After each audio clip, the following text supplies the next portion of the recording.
화이팅! PremiumBeat 짱! BFX 화이팅! Welcome, ladies and gentlemen, to the LCK Cup playoffs here in the beautiful Chijijik Lol Park. I'm Atlas, joined by Wolf, and today we have a matchup between BNK and T1. This, on paper, looks pretty one-sided. However, I do think some shenanigans could be afoot. Wolf? We have been seeing our top two teams, Gen.G, who lost their first game of the tournament yesterday, and T1 experimenting a little bit in some of these series that seem like they're a foregone conclusion, that seem like they should just be a shoo-in. And I suppose that's sometimes the best way to test a new composition or test a new strategy, is to put it all on the line in a series that really matters. And so maybe we'll see Scrim T1 today, or maybe we'll see Elite T1, that 3-0, as a lot of people expect. Hard to know, but we do know one thing for sure is that BNK have really surprised people with their success thus far with this roster. They have really turned a lot of heads. Raptor has just been insane. I think BNK keeping this guy through the offseason absolutely was a great choice and has paid off massively. Yeah. I mean, not to mention the fact that they kept Diablo as well. The fact that this whole team wasn't blown up at the end of last year after a lot of individual success from a lot of these players is a testament to valuing the synergy that has been built. And even though they lost Ryu, I think that they've still kept their best foot forward. So I'm looking forward to seeing what BNK have for us here today in an intensely difficult matchup, because T1 have been doing a heck of a lot of winning. Kesper Cup semis in 2019. That's Sandbox. Sandbox was able to pick up a victory. That is an incredibly long time ago. There have not been very many best of fives between these two squads. Yeah, it's really been quite a long time since they have faced off. You guys can see the record there. So this is also total records, as Sandbox came in a little bit late to the LCK compared to the history of SK Telecom. Lee Sin is 6-0 here in the 2026 LCK Cup. Owner has a 73% win rate on it all time. That win rate went down significantly. It was actually for a while at over 90. And Raptor popped off against DNS on the pick. So we'll see how Owner's form is on this pick if he does pick it up himself. Yeah. As it has just been such a terror right now with its mobility. FaZe is only 2 years younger than Diablo, but he has already accomplished so much more than Diablo has. But Diablo right now is so much younger, right? And you could argue maybe has a higher ceiling if he has the extra 2 years of time, right, to catch up to where FaZe is today. A very exciting bottom lane matchup we have, but the support matchup, that's where it is definitely looking very Keria favored. I would say so. Keria versus Callan has been a thing that we've been watching for many years now on a lot of iterations. And let's have a look at the red predictions, shall we? There they are. That's all of the red ones. And then the rest of the red ones. It's surprising. If this was a matchup between old Sandbox and T1, then it'd be guaranteed to be red the whole way through. But now the yellow is just missing. Isn't it? And it's understandable. Umpty with the 3-2 pred, though, I absolutely respect that. I think we have had 3 days in a row of 14-0s. One of those... No, actually, that's not true, because one of them was a 13-0. Yeah, I botched it. You went the other way. But beyond your genius in that prediction, it has been very one-sided. Yesterday looked a lot closer than I think most anticipated, and today could be the same result here. We'll have to wait and see. Yep. I had actually someone come up to me today and ask, hey, so were you just trolling with that prediction? I'm like, no! I thought that was a how dare you say things like that? How could I even, like, I just look stupid. And instead, I didn't. I was a genius. I just knew. That's all right. T1 and BNK making their way out into the Chijijik Lol Park here for this best of 5, their 4th ever, which is just kind of insane to think about, as Artie is ushering everyone towards their seat. Yes, please. It's like those fans got to be part of the walkout as well. Yeah. Get in your seats. Hurry up. The game's about to start. Please. And actually, Artie needs to, like, take them to their seats as well and then potentially fall down the stairs. Do you remember we saw that last time? God. Oh, my God. It was terrifying. I can't. Thankfully, Artie is nowhere near the stairs this time around. Very cool that we also have, like, the giant fox should be around here somewhere, or at least it has been here on a lot of days. The largest mascots in the LCK represented here today. Mascot with the two teams. Yes, exactly right. As you can see, they are fighting on that particular fan sign. I am really curious to see where the bans go against T1, because when you think about T1, you think, okay, Azir, crazy strong for Faker. He's relied on a lot, but hasn't relied on as much recently. Look at the stats of the bans against them right now. 50% of every ban against T1, like they have, like it's the highest number of bans for any champion against T1 is the Bard. Yeah. That is insane, right? Like it's more than Azir, it's more than Orianna, it's more than Malphite and Jace that has been banned against them. T1 should not be allowed to have their hands on that Bard carry, should not be allowed to play it today.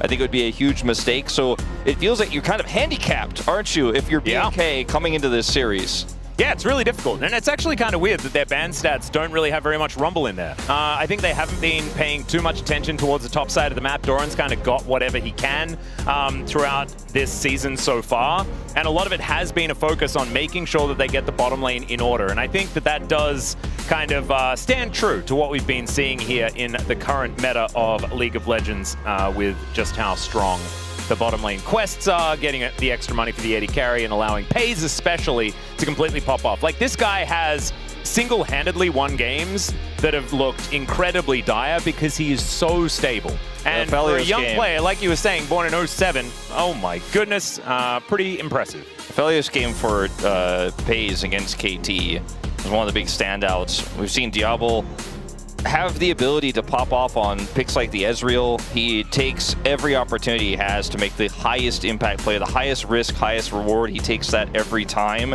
And very rarely is he punished for it because his ability to pop off and to mechanically outplay has been insane. I think not enough has been said, maybe outside of us talking about it pretty recently, about Kellen's glow up this year and throughout a lot of the latter half of last year. He's just looking a lot better right now than he was at the end of his D+ days and onward. So I do think this bottom lane matchup is going to be quite interesting, but I think there's no question right now that Keria seems to be the strongest support here in LCK.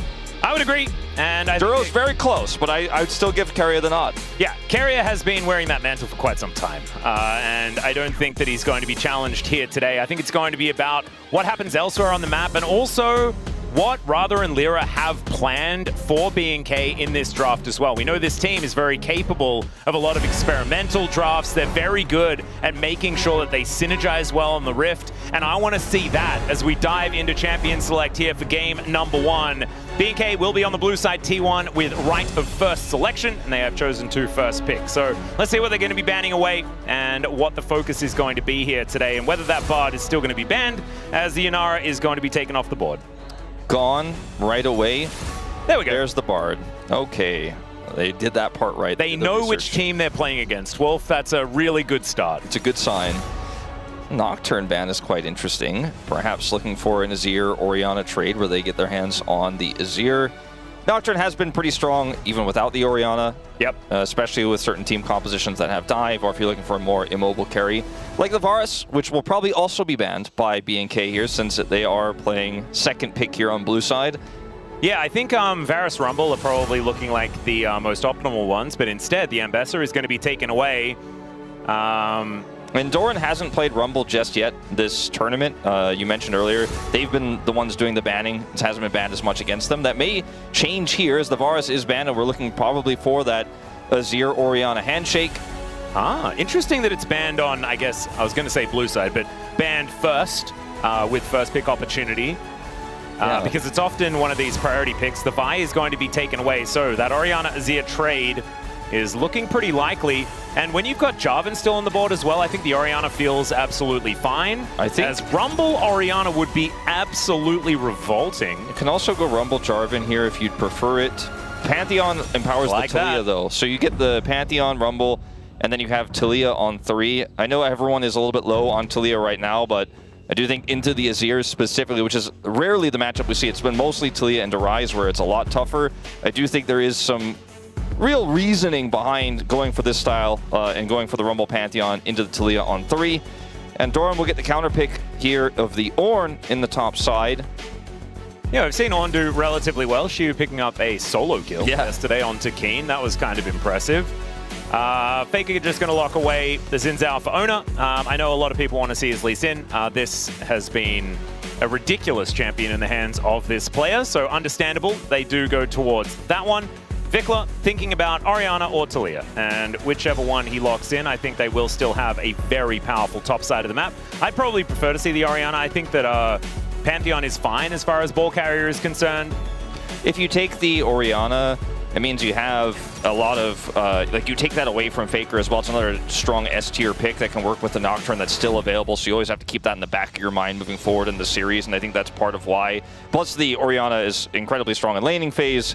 But here, for BNK, they have not the greatest ball carrier in the Pantheon. They have the equalizer set up with Pantheon, but they are going to need a lot of scaling damage behind this, or at least a guaranteed winning bottom lane for them to feel very comfortable, because we're looking at the Azir and the Ornn on the other side. The late game for T1 already feels stronger almost by default. Yeah, the good old scaling of building items for your friends. Sounds like a pretty good one here for Doran. And with the extra levels and all that sort of stuff, the fact that you get that extra experience, it means that those ornaments can come through a little bit quicker. As there is the Lucian ban away from Diablo, one of his best champions, although I think one of his most impressive performances was on Jhin, kind of ridiculously. Looking fantastic on that champ. We'll see whether that gets a look in, as it does kind of go okay with a composition like this. Yeah, interesting to see what's going to come through here with the Corki ban now as well. We're moving down the list quite heavily here, and as the Yunara was already taken away, that's often left up in favor of banning the Azir or the Orianna, the Misfortune. So with Misfortune and Corki, and now the Nico banned, you have a lot of agency to pick Alistar even in this draft, it feels, to get through the laning phase. The Bard is obviously banned as well, and you can just play through that, or just go straight up into the Aphelios carry we mentioned earlier for Diablo. Wow. Right out the gate here in game one. And also denying it from Pays for the rest of the tournament. That's kind of fun. This would be fighting fire with fire. Jinx has been a classic counter. We've mentioned it many, many times. But do you take the Lulu or do you take the Thresh? I'd prefer the Lulu. Carrier would probably prefer Tahm Kench because he thinks of it as an engaged support. That'd be kind of fun. But I wouldn't mind any of the three, to be perfectly honest, just making sure that there's a little bit of extra peel for Pays. I kind of like the Lulu here for Keria because of its empowering of the already incredibly strong Xin Zhao. But Keria is arguably most famed champion of his career, even though the Bard is more recently the new hot for him, is going to be the Thresh they take.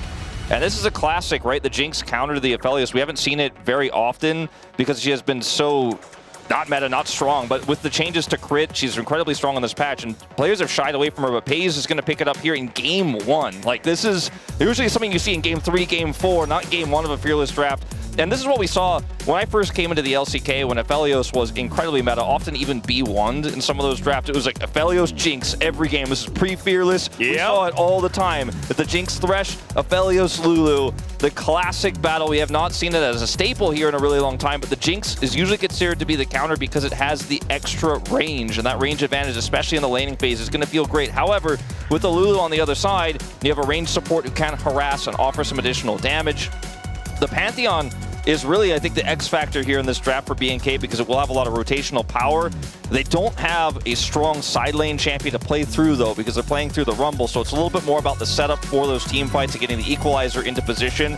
How Raptor plays this, I think, will define the mid-game here for BNK. There is so much pressure on Raptor with this draft. Like, it's actually kind of insane. Command Protect is going to really beef him up, as well as the Wild Growth that will be available there. So the Pantheon, getting him into the right position is going to be very, very important.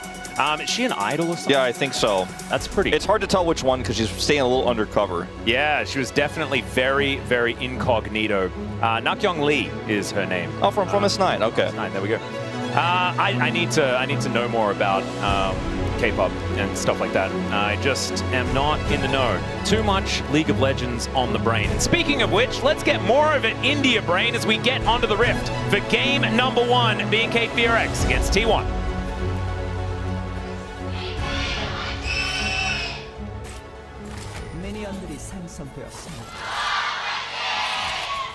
I was really expecting one of the T1 fans to randomly screech as well, as I'm going to have to hold that thought, as Vikla is dying. Faker really wanted to get a bit of extra damage down, as Vikla following his minions towards the lane. If this was last year, he'd be able to just go back and it would be fine. It's not, so he's not. And he is just going to have to play very carefully here, and every single decision he makes, every auto he sends, it's actually really important. Missing that Q, actually quite impactful. Yeah, this is subpar. He has a potion, of course, so that will help. And once he hits level 2, he will get a lot of health from that, but in a lot of other matchups, might just lose the lane from that alone. Straight up. Could have been very, very rough. As Clear and Doran laning this one out. The On has actually been relatively good early on in this lane. As you can see here, Doran laning very aggressively right now. But Clear has been doing just fine. Carrier missing that particular hook as we head down towards this bottom side. Yeah, Lulu can auto-attack at range.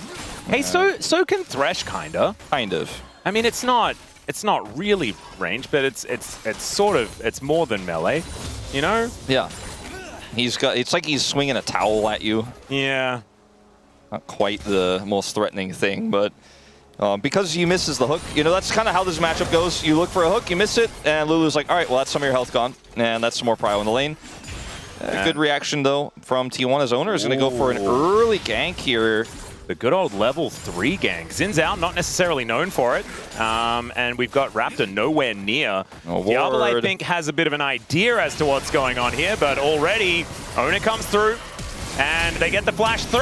That is so beautiful from Carrier. Sets it up with the flash prediction, and down goes Diablo. Not enough summoner spells for this bottom laner. I hate to say it, but like, this is the second time that's happened 2 days in a row with the winning lane. We saw it yesterday, Canyon go for the early gank on the bottom duo of D+, in the same situation with their Ashe Seraphine lane. And here, you're pushing up super far, you don't have any vision, and there's a lot of great follow-up to a Xin Zhao gank here with the Thresh lane. You gotta play more respectfully there. Now, both summoners down for Diablo. Dies anyways, and all of the wind is out of the sails here for BNK's bottom duo. Yep, this is a disaster, and we know that a Jinx is just going to be able to get better and better as time goes on. Diablo has decided to pick up a cull, and so foregoing any extra pressure, and yeah. I mean, he just walks right into it, and he knows there's a possibility of this. That's why he's heading over there to set up a ward, but yikes. Yeah. That's I don't know what the opposite of ideal is, but it's that. And now Raptor is looking for a gank onto Faker here. Does get the flash out as the Aegis comes on through. So Vikler is out of the woods just a little. Let's see whether he can actually even out the farm, as Owner is going to move on over and take this Rift Scuttle towards the top side of the map. So it didn't actually impact his clear too much, but is behind by a couple of camps, as we can see. Yeah. Not going to be the weak side police there on the top lane for Doran, I don't think. And there is a ward there for Clear. He's not going to have the same weak point that Diablo and Kellen had. And, you know, obviously a lot of the time you want to be warding for at level 1 in the brushes to make sure that you end up getting the level 2 advantage, so you can push the lane like that. And it is not always going to be a level 3 gank that you expect. It's been much less common recently. But as recently as yesterday and today, you know, if you are going to push that hard, you have to be ready. And then maybe don't walk into the river. If you're just not going to ward initially, maybe kind of path down a little bit. Play more safe. This is the thing. It's sort of misreading what the potential level 3 timings could have been on that particular gank. And really good, you know, experimental pathing from Owner as well. Of course, not a lot of people expecting a Xin Zhao gank at level 3. If they do expect it and you don't get anything out of it, the cost is high, right? So it's not, on BNK's defense, it is not something that you expect to happen 100% just because you're that far up in the lane. Yeah. Well, now Carrier is just off to the side here, making sure that he does soak the experience. Hayes got his Greaves off of this back, so he is ready to fight. He is ready to scrap and trade back a little bit here versus the Cull in terms of items here for Diablo. Feeling very nice for the Jinx. Well, there's the flash. Let's see whether Vikla can get that shockwave down. Hits that level 6. And Emperor's Divide is going to be used preemptively here to make sure that he can't get over. Shockwave goes completely wide, though, as Faker's just walking it off. Vikla's shifts face. the sands, and he's just fine. Faker's just like, no. Good try, buddy. Vikla's face. And now this bottom lane is just up a creek that they don't like without a paddle. However, that is going to be the first kill going over to BNK. Now Raptor is going to find Faker trying to make his way back, and there is the orb once again. Faker shifts the sands once more, and the spear does go wide. And so a 1-for-1 in the bottom lane, actually better than I was expecting. Yeah. And Vikla now is able to farm behind this turret. Kill goes over to the Lulu on the bottom side, so not as good as it could have been. Good gravitum there from Diablo, who didn't have flash. Kellen is the one who is going to employ it, juggle some of that aggro back, or buy some time during the turret aggro. As Raptor was like, and I took that personally about Faker surviving there, but he does not die, and actually, in fact, stays even in CS. However, 2 plates did go over to Vikla, which will, you know, put him in a pretty significant advantage. Here you can see he also has a slight roll quest advantage as well. Yep, doing pretty well there. And is now able to move on over. Carrier getting up here as well, as Faker just trying to desperately get this wave shoved out so that he can go back. Vikla is not seemingly afraid as this huge wave of minions does come towards him. Doran is now burning as Clear looking for an opportunity. Does have his flash available. The equalizer and the ram just came down. I'm glad that we didn't necessarily have to watch. I imagine that was just an attempted bit of harass with some R buttons. Yeah, it looks that way. Just no flash employed from either player means doesn't look like they were set up in a way that were really threatening at all. Swifties on the board here for Clear, trying to apply that pressure. And we'll see Doran go back. Doesn't have TP, though.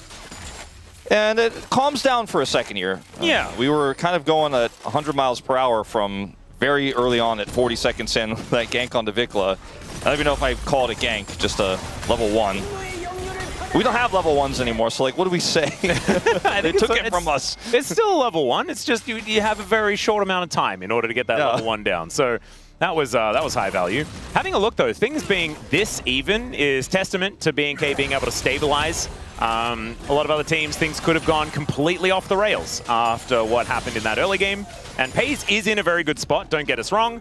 But there's a 20 stack advantage on the cull here for Diablo. And this Aphelios will still probably get to pretty dangerous territory in this game. First Drake going to get started up here by T1 though, as they are on a ward. Phalite is lit up there. Yeah, and Raptor does have his ultimate, but there's not really a great angle to employ it for him, unfortunately. Could try to get into the backline with a Wild Growth setup if we could see Kellen close that gap. He also has level 6. They're going to try for something. Yeah, Kellen moving over here. I don't know about this one, as Wild Growth is available. Lantern can be taken here as the Flame Chompers go down, as Vikla possibly a target here for Faker. No flash. Shockwave comes in onto 3 as the hook is going to connect. Vikla is definitely dead, but can they keep fighting? The answer is no, as Ona just dashes forward still. Diablo finding the damage. Moonlight Vigil to take down the Xin Zhao, and now Carrier is looking for him. Red White Guns come in, but he doesn't find the hook, and Diablo's able to run amok in the fight. Faker able to take the Lantern out, and so T1 will get away with their support and mid laner. Yeah, very close to losing a third there in Carrier, but he does get out, and unfortunately for BNK, they weren't able to secure the Dragon, but they do win the longer fight, because in this initial setup, I was like, okay, they really want to set up Shockwave into a Wild Growth combo, but T1 play this well. They collapse onto Vikla first. He still gets a Shockwave off, and this hook is huge onto Raptor because it buys some space. If Raptor could get in there and then set up a Wild Growth post Shockwave, it could have been massive, but Diablo ends up getting the massive ult here with the Infernum, and then is able to swap over to Red-White, so he actually is doing massive damage here. They don't have cooldowns anymore. The kill goes over to Pays, or onto Pays, so even though he was excited, he's not able to actually offer that damage through anymore, and the longer fight is won by Diablo. Doesn't pick up any of the kills, unfortunately, either, but now has 3 assists to his name. Yep, and that gold lead that Pays had for most of the early game is slowly getting smaller and smaller, so to me, it's looking like we've got a bit of a game on our hands. Yeah, I like game it. number 1. And I do really like the BNK composition. We were talking before about how they've had a lot of synergy success as Hook is going to come down. Diablo just walks into it. Pays has to flash. Diablo cannot follow, but Carrier is definitely dead. As, yeah, Raptor has it charged up. Pays in a bit of trouble. The flash from Kellen! Help Pix to take the kill. All right, send him in. And now we really got a game on our hands. And now Diablo really doesn't have a kill. Like, this is so annoying. He is going to have a plate additionally here to his name, at least though with the Crystalline Overgrowth taken out. Oh, yeah. It's a solo plate as well, 120, and he's got Severum, or yeah, Crescendum. Crescendum's ridiculous for taking turret plates as well, so that might be an extra one to be taken down, especially with Raptor in the vicinity to help out. Let's have a look at this one more time. It's like, I mean, he's on a ward, but, oh, we're still going. Oh, dear. Pays has just made his way back and has now lost half his health already, and now he's dead. Diablo is given a kill! There we go. BNK now moved to 6-3, 2.5k gold advantage. There may be a bit of a bell curve in terms of us having a game and then not having a game that may be occurring. We may be close to not having a game again, Atlas, just in the other direction. Oh, no, that's true. We need to stay in the sweet spot. Stay in the... Okay, T1, make something happen here as Faker gets the flash down. The Ram comes through as well as Diablo's knocked up in the game. It's coming back. It's coming back. Well, Faker's going to be able to pick up that kill. Kellen is going down as well. And T1 move back towards the driver's seat. As Paze cannot catch a break, man. It's just he's trying to get to a mini wave. His carrier is likely dead. The box did come on through, but Raptor will have some more buttons available, and there it is. Now Ona's come on over, though, and no more flash here for Raptor as Teleport brings the Rumble to the bottom lane, and Paze is going to come over and try and grab the kill, but it is Ona that picks that one up. I do think in terms of the gold, this ends up evening out pretty nicely for T1 after what seemed like it might have been a disaster there. As Paze was denied farm. Paze is now in a CS deficit after what was a crazy scenario there in the early game where he got the freebies. Okay. Yeah. Vikla, the biggest winner here, arguably, because he was able to deny Paze farm and also get additional money there in the mid lane, as this is so much of a commitment here. Look, Faker's roaming down, Vikla's in the mid lane during this, so yes, they end up getting the kill here, but it takes a lot of time. Mind you, also at the same time, Doran is here, so Plate Gold is going over to clear on this Rumble on the top side while Paze is being denied farm, so yes, they do end up getting the kills here, T1 do, but it's at a heavy cost. And Carrier also dies. He was roaming mid while Paze was coming back, which is part of why Paze was killed a second time. He dies here, but at least it's a trade back. This doesn't really mean too much in isolation, but Raptor is pretty fed in this game. I think that's his third. It does get the flash out of Raptor, which could be important moving later on into the game, but more kills on the Pantheon always feels good. 4, 1, and 2. My goodness. Oh, that was his fourth. Yeah, not his third. Yeah, that is a lot of gold over to Paze, though, being able to pick up that first death for the Pantheon. And so that's why things are kind of okay here on this bottom side. Moonshot not exactly doing too much as Paze gets that shield from the Lantern, but Kellen feeling pretty good on this Lulu, and I think Lulu's power level pretty high, and especially when paired alongside these hyper carries that can really get stuff done in the late game. I'm amazed to hold up Paze. That's Moonlight Vigil that comes down, grabbing him, comes on through there, and the Pantheon is going to come down, and yeah, there was no room for a Lantern. Yeah, Diablo is starting to actually get the kills now, too. It's not just getting assists anymore. Yeah, that's just straight up not really much Paze could have done there. Didn't have flash, got hit by the Moonlight Vigil with grabbing him set. Yeah, and also see you later. It's a fed Lulu, so that he's got an Ardent Sensor built already. Oh my god! So Diablo may not have any items himself, but thankfully, Kellen's built one for him. Yeah. So there you go, there's a little bit of extra something. This is going to be the first rate going over to B&K, and we have a Mountain Soul this game as well. If T1 get that, that would be pretty scary, but same for B&K. You know, we talked about how much of a game we have here. We might have like too much game here now. Yeah, it's all over my hands. It's falling all over the desk. I can't see the monitors anymore. There's just too much game everywhere. Diablo just hits him over the wall with the Moonlight Vigil because of the ward, and Raptor was ready to go in instantly there. Paze is just not allowed to walk towards his own turrets. As soon as he does that, he seems to die. It's all right, Ram comes down, flash out from clear, just to avoid dying to Ona's gank there towards the top side, but they do get the flash. That is good news. T1 are in serious trouble here. Like, this game is very rapidly becoming unplayable. I mean, now there is a de-evolution farm. Happening of the video game. Yeah, we're back to this is not a game at all situation here because Paze can't play the game anymore, and Diablo has taken a significant lead. Obviously, the Cull is about to cash in, and that's going to get even bigger. Notice he is 55 stacks ahead of Paze in terms of that Cull cash in, so he's going to go to 2K ahead in just a moment here. CS lead is there for Vikla. He has his first item online. Plate gold, pretty massive here, as you guys can see. And B&K, this composition is not supposed to be this strong this early. Well, it certainly is. I mean, in comparison to the T1 comp, though, it kind of makes sense, right? Because they have a lot of scaling in a lot of these lanes. It's not a lot of win lane, win game for this composition. You could argue that Ornn actually does pretty well into the Rumble, but ultimately is more of that late game champion. Jinx and Azir are two of like the poster champions for late game scaling. Even if, you know, Azir has been in a position where he can kind of lane pretty well forever. This was pretty greedy in the draft. And so B&K, even though their comp does kind of do the same thing, it's better than what T1 has at this stage of the game. Diablo's had his role quest done significantly faster as well than Paze, so he's starting to get even more money even faster, as that is just how it goes with AD carries. Paze should be finishing his very soon, but Diablo is really, you know, starting to stack up the gold. That Cull cashed in I mentioned. Yeah. And he is on his way to a second item very soon here. I think with no equalizer, Clear may be in trouble, but I mean, there's not... I have to wait for that next wave if they're going to go for this. Vikla does have TP. There could be a teleport angle here. We'll just have to see whether they do go for it. And it looks like the answer is going to be no. Clear is just dead. Ona tanks up the turret quite a lot, but he is absolutely fine as Diablo is behind this turret, and it's all about cross-map here for BNK. They're like, we do not care about you killing our top laner if we can take the mid lane outer turret as well as the top lane outer. All plates going over, and where did the grubs go, by the way? The grubs just kind of went back to the void. The grubs read the patch notes, and then they went and went hid away. They were like, oh yes, it's the bottom lane, that's where we play. I mean, Doran has spent a lot of the game not in his lane as well, and there's not a lot of prio up there, not a lot to play through there, so we just didn't end up taking them. As Raptor has spent his entire life in this game devoted to killing Pays. Yep. And you know what? If that's what he's going to get meaning from, he must have a pretty meaningful life. He's been certainly successful. Now has 2 items complete. So does Ona, though, who is pretty strong in this game at the same time. The jungle is in pretty good standing right now.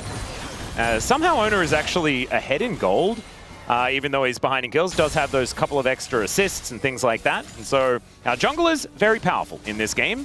They really are. I mean, everybody's kind of accelerated except Pays right now. Oh dear. This is a crazy TP. Yeah, let's see whether this one's going to work out as Clear makes his way in. Now Raptor gets on top. That's going to be the shockwave onto 1 as Ona trying to get himself out of there.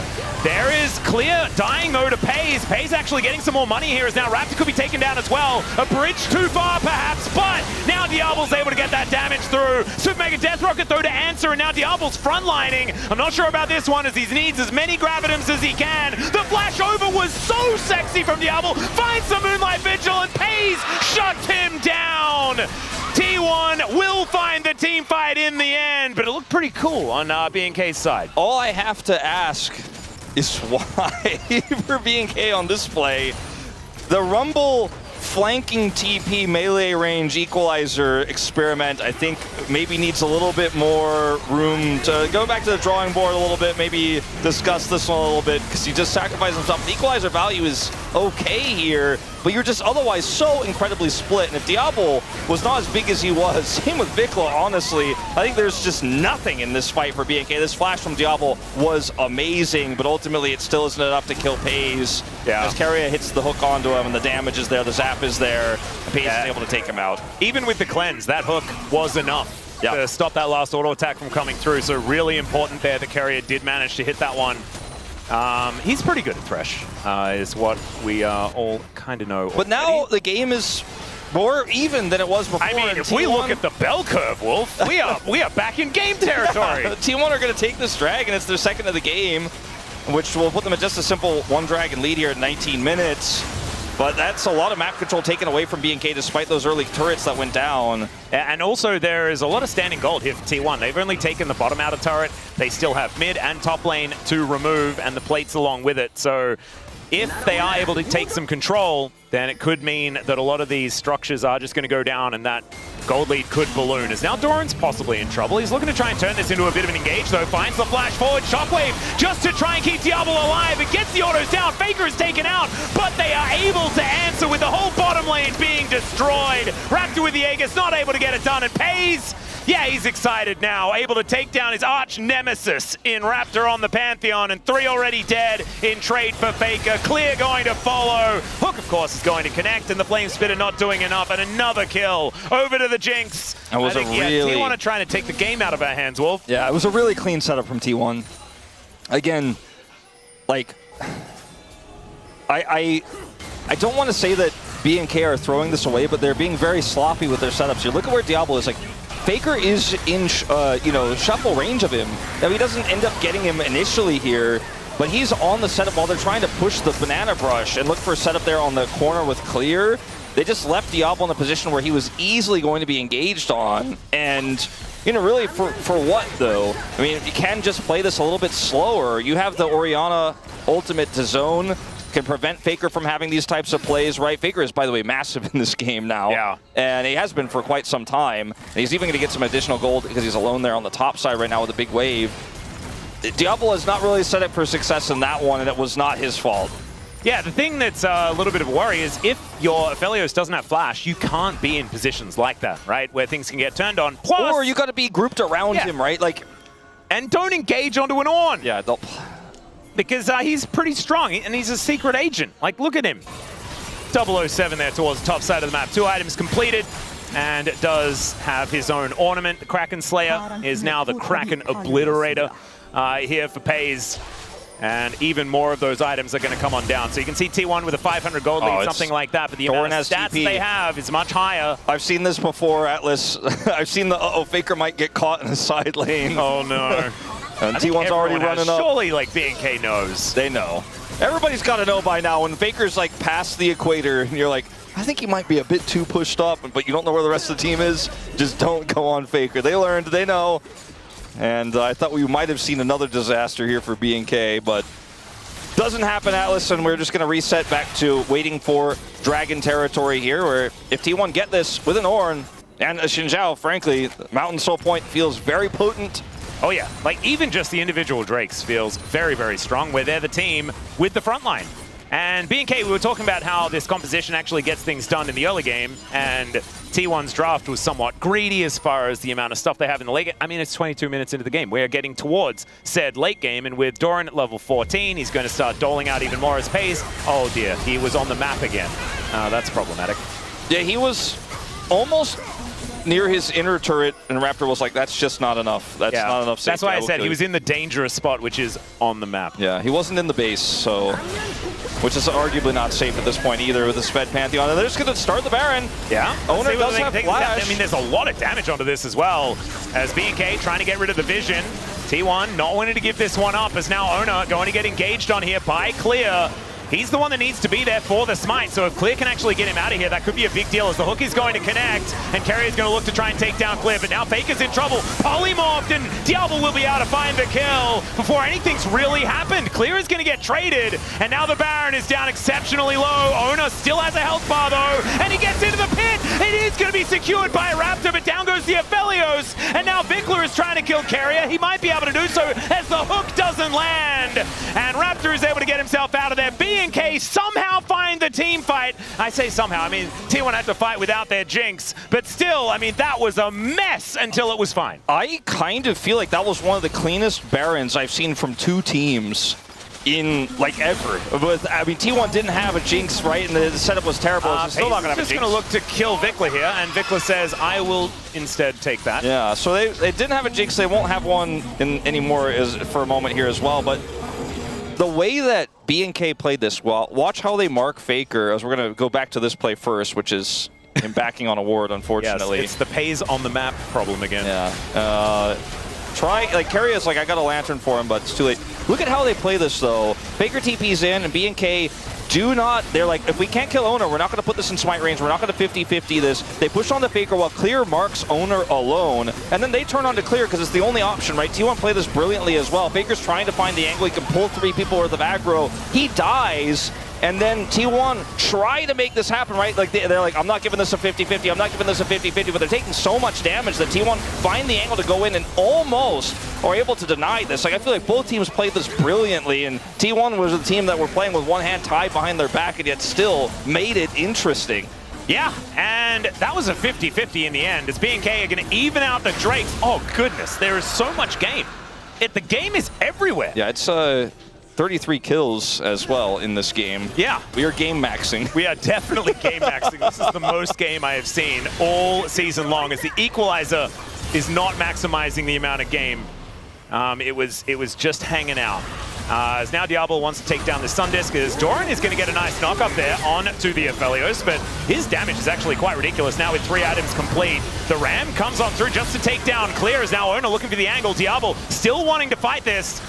And BNK realizing without their top laner, they're going to have a little bit of a struggle. So this Baron is going to be less helpful than it otherwise was. If there was an equalizer there, I think things could have turned out a little bit differently. I mean, the equalizer was in the right spot. It was just there like 15 seconds early. Yeah. Problematic.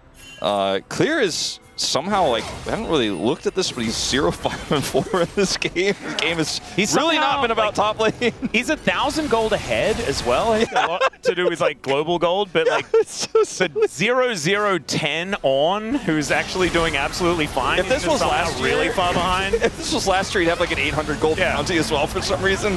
As Doran tests the theory of like, how tanky am I? It turns out really tanky, actually. Yeah, quite. And so they cannot punish him for walking up like that, and it's in fact, BNK who get punished as Raptor, or rather Clear, does get taken out.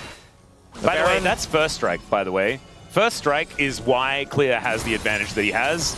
Yes. That rune, that keystone looking pretty It's revolting. pretty good when you shoot an Ornn a lot repeatedly. Indeed. Forever.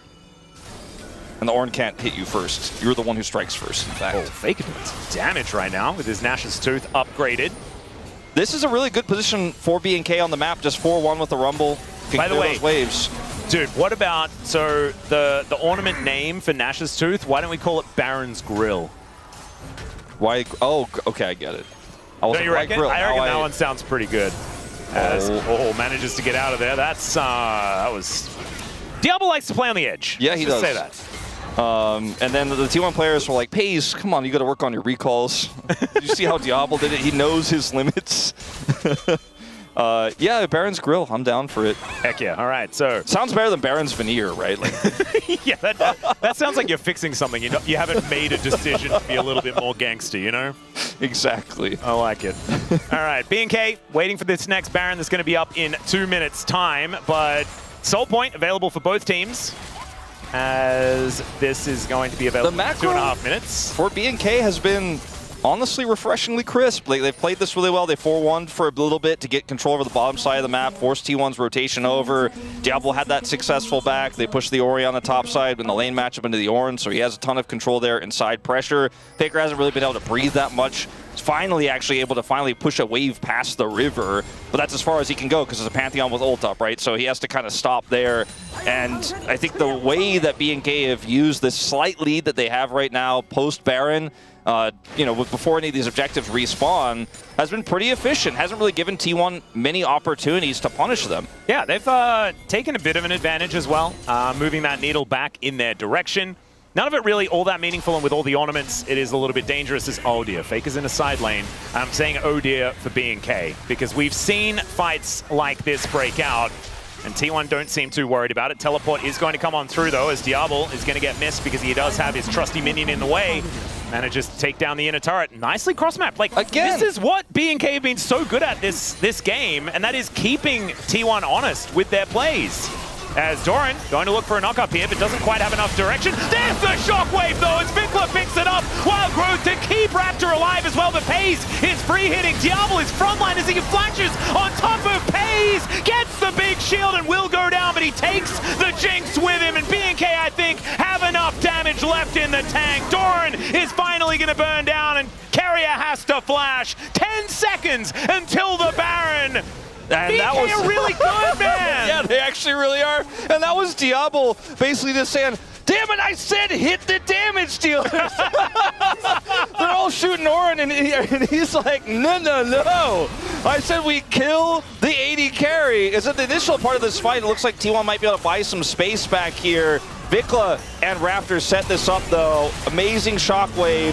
Faker is dead. That's half the damage gone, right? Then the Wild Growth buys some additional space here. Pays can't really be hit by anybody. Diablo's like, I guess I'll take care of this. Carrier hooks him. He cleanses and takes that extra shot, and they trade each other. But without Faker here, there is just no way T1 can win the fight back. And this is a ton of gold. This is Baron, as you mentioned, and potentially the game-winning moment for BNK. Yeah.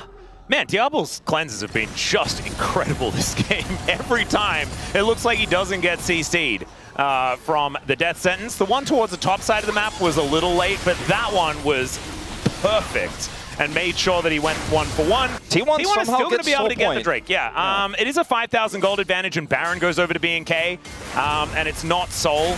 So this could mean that BNK can now use this Baron in order to get an insurmountable lead. There's 4 items on the Aphelios. Diablo is very scary, but now the ramp comes on through. They get the knock-up, and he gets Wild Growth. Let's see whether Diablo can stay alive in this one. I think he might just be able to. Super Mega Death Rocket doesn't quite work, and Raptor stands in front of the hook. Ona looks for the angle as Diablo gets so much health back, and Pays is going to melt as the Flame Splitter comes down.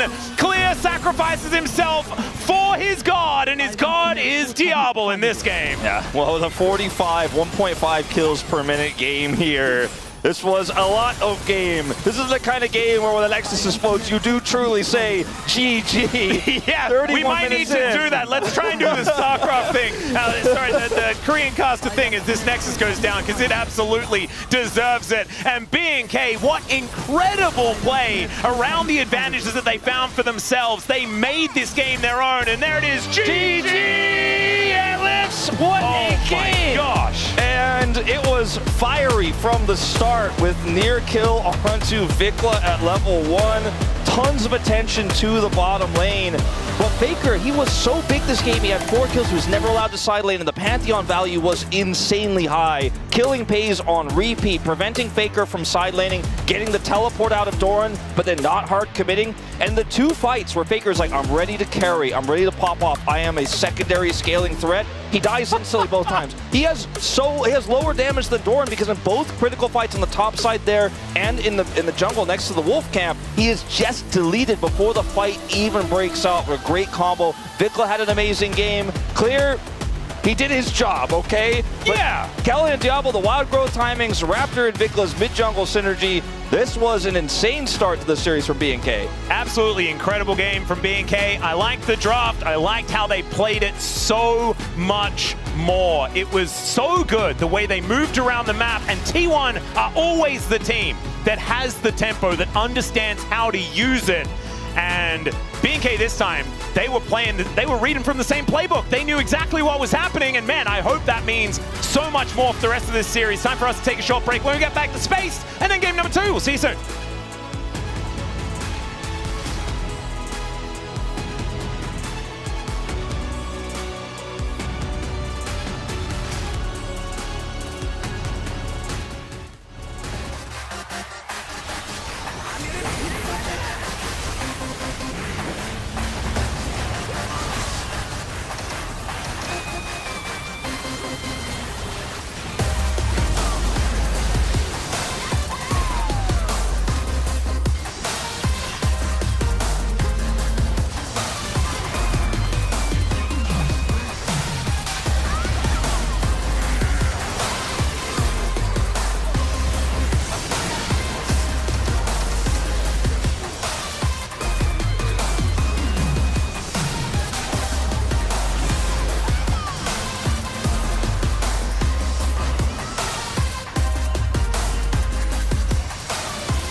오른 공 있다.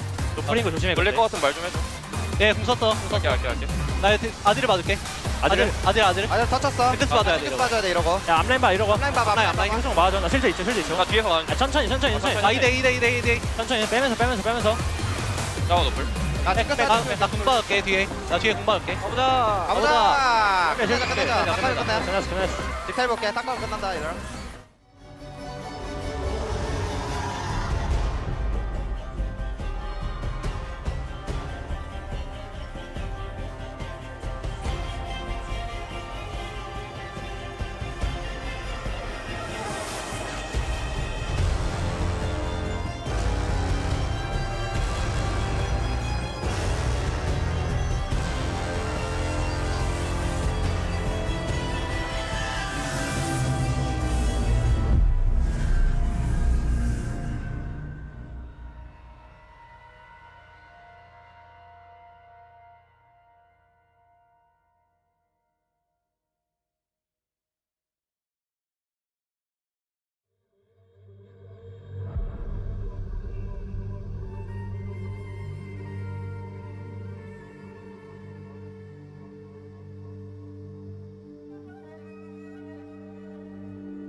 إن وزر هذا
45 kills in 31 minutes. A show was definitely put on, especially with the stars coming out today. And it is B&K Fearx up 1-0 against T1. Digon here alongside Ox and Wadid. What a way to start off this series. Again, winner books their ticket to finals weekend over in Hong Kong. Yeah, and considering it was 14-0 in the predictions, a good start for B&K Fearx. Definitely the expectation was they'd be the underdogs, but they came out swinging in this game one. I mean, sometimes to my solo queue players, I flame them because they don't really watch LCK and they don't know about the macro, you know? But after these shenanigans, I can't really say anything to my solo queue players. I mean, I gotta give some respect for them. Maybe sometimes they're better than LCK players. I don't know, man. Like, this was full of chaos. Maybe they were just watching the matches we did. Maybe. Which is what we're about to do because this one started off on fire. There was so much action throughout, especially early here. Yeah, I feel like there were some early fights which really were driven by this Pantheon pick, which has just so much power in the early skirmishes. We see this setup from T1 where they go for Vikla, but even though they take the Orianna down, you still get a good amount of value from the Shockwave, and they chase on this play. Yeah. The Jinx just isn't doing that much in these early fights. I mean, I think this early pickup on Orianna was really smart by Faker, but afterwards, you don't really have the damage. You might know, players, Jinx is so weak in the early game, so you gotta just work for your 3 items and then you got the power spike. But in the early game, you can't really do this, so that's why I was kind of wondering about T1's draft, because you already saw the Aphelios. Sure, you denied the Thresh with the Jinx, but you don't really have any kind of pressure in the early game. So I think, and also, Pace misplayed so many times. He should know that Pantheon could be there. And also, like, carry, I didn't take care that much about his AD carry. And all those kind of things, Pantheon gets 4 kills in the early game. And I think that's just so massive. You can't even plan correctly after that. Yeah, the planning maybe not the strongest that we've seen by both these squads, but the hands were on fire. T1 then take control of the game yet again. And then here, it's the Pantheon that starts this one off on the Jinx in the mid lane. Yeah, recalling on a ward, and Carry is just a little bit too far away in this situation, so even though he flashes to try and save Paze, Phantom ward there in time, and yeah, ward comes down to block as well. And then they move on to the Baron, and T1 do their best to try and fight this, but without your Jinx, you're at such a deficit already. Yeah, one thing I really want to focus on is how Kellin played this Lulu. Like, it was really amazing that he always reacts to Faker. He's looking at the window. He's Azir. He's known for his playmaking. But here, Vikla and Kellin perfectly just CC chain on the Azir, so Faker cannot really do anything here. Yeah, he had ult, flash, and Seeker's Arm Guard. Doesn't get to use any of them. So now both of the major carries down. And although they managed to take down, with a bit of help from Jinx, the Aphelios, and they make their way into the pit, there's just nothing they can really do without the damage to back them up. Yeah, missing smite and nothing is happening afterwards. Sure, you gotta go for a mid turret, but again, it all started from Pace getting cut, but it will end up Pace getting cut once again. Like, this is unnecessary. This is unforced error. Vin's flash as well. I feel like Paze was making a lot of mistakes in this game, and obviously when you're playing Jinx, you need your team to sort of protect you and operate around you. But there was errors from him as well. Like that play at the end was kind of unforgivable. I mean, the thing is, you gotta stop bleeding at some point. I mean, even though you died so many times in the early game, after some fights, he got tons of kills, by the way. Like, he got, like, I think almost like 7-8 kills. So he made 3 items. And I think at that point, you can just stabilize a little bit and just breathe in, breathe out, like just slowly slow down the game. But I think he's just rushing too much. Yeah, definitely. You want to get that snowball going. You want to get the Jinx excited. And you just saw a couple times a little bit too much. And then finally, yet again, in a neutral game state, they're checking the Drake pit, and it's a close engage by Doran, but a great counter engage by B&K. This is just great target selection. Again, the combo onto Faker, all cooldowns, none get used because he's deleted instantly. And then we see here, Devil goes for Paze, and Keria tries to peel, even lands a hook, but the McHales from Kellin allows him to keep going. Beautiful play there, and they trade lives with the Zir down, with Jinx down. It's B&K Fearx who can clean up the fight. But if Kellin didn't clean that out perfectly, I think Pace can clean this up. Yeah, he lives, sure. He gets the reset, Yeah. and you know, a Jinx that late in the game is so strong. So it was a full combination of how Kelly played well, but also I want to focus again on Vikla. Even in the first highlight, he played perfectly on his shockwave, and many times Faker tried to go on the AD carry, the Diablo, to make the play, but he denies with the shockwave every single time. So like that's why like they couldn't really see the window afterwards. Yeah, and that didn't include the laning phase where they had Faker behind his tower, cutting off, I think, like 2 or 3 waves of experience. Vikla had himself a really solid game from start to finish, but as you said, Ox, it's that man in the bot lane, Just Kellen, who is just getting the opportunity to finally play those supportive supports, the enchanters, and showing off why he's so good at it. Yeah, backing up Diablo, who, I mean, it's so crazy that late in the game, the play he makes is on Aphelios. He's flashing onto the enemy AD carry to just solo kill him.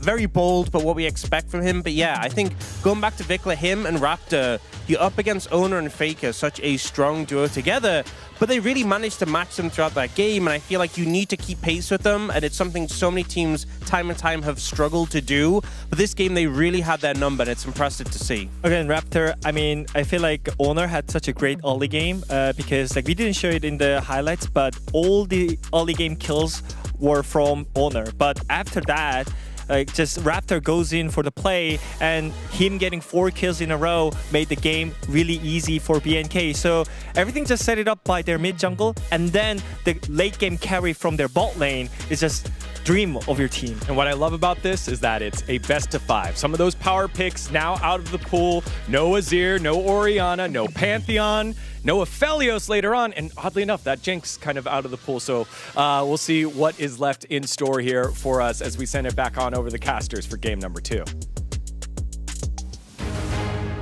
Thank you so much, gentlemen, dealing with just how much game we had in game number 1 and dealing with it beautifully, I might add.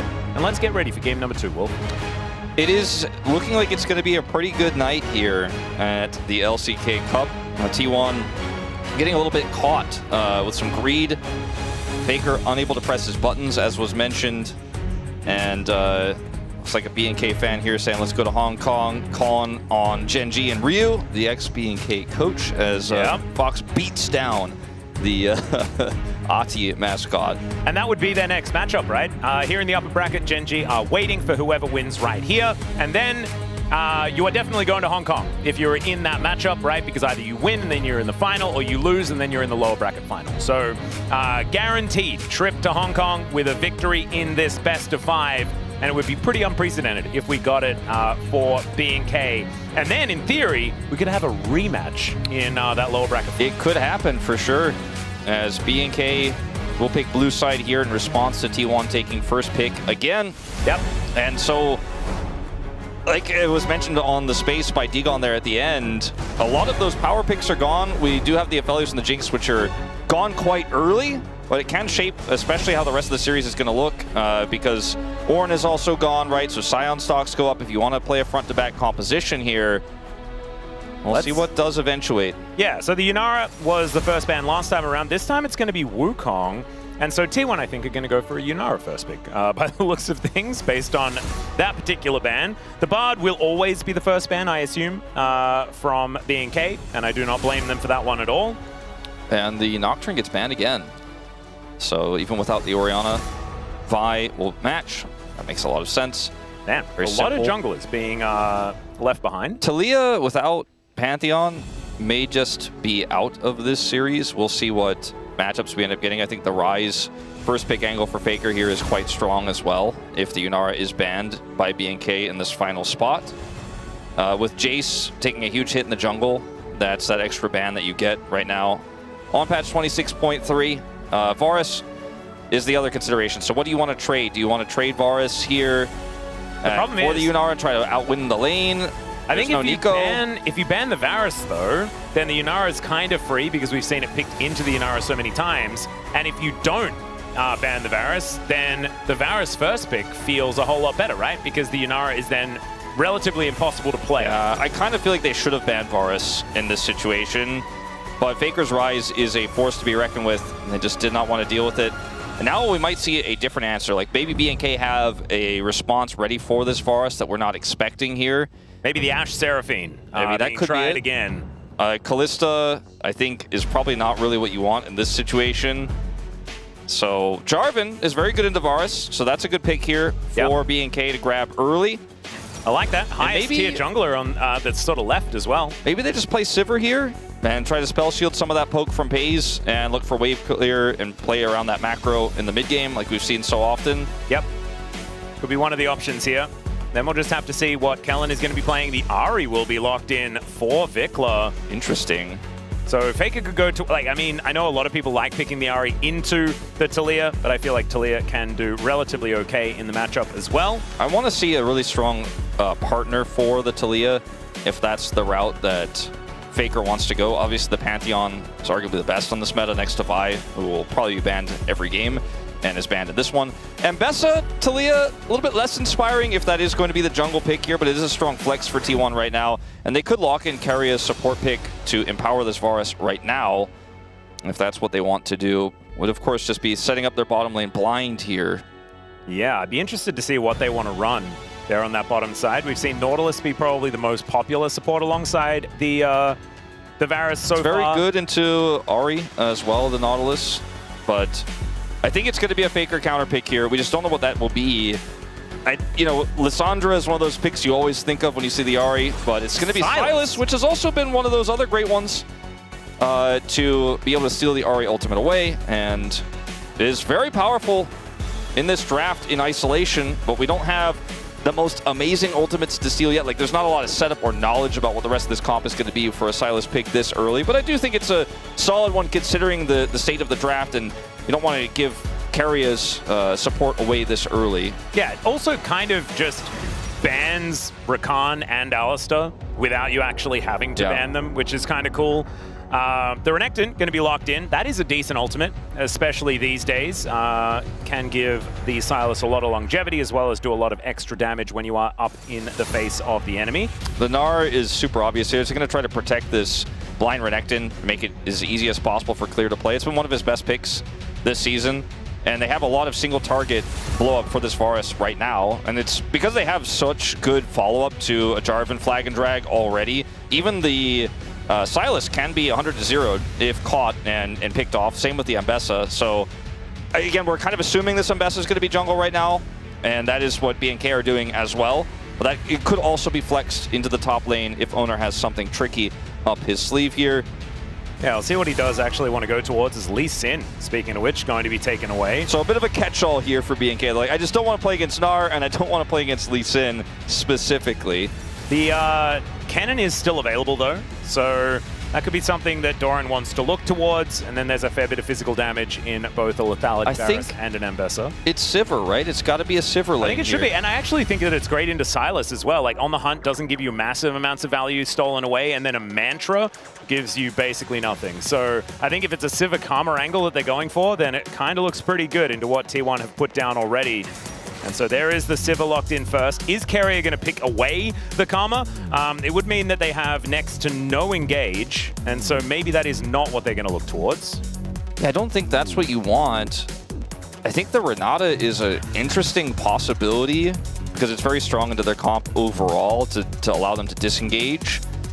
But it's a really tough call that has to be made here. And also, we don't yet know 100% where that Mbessa is going. You take the Alistar on your side, and this is basically just essentially saying, Alistar's great into Sivir.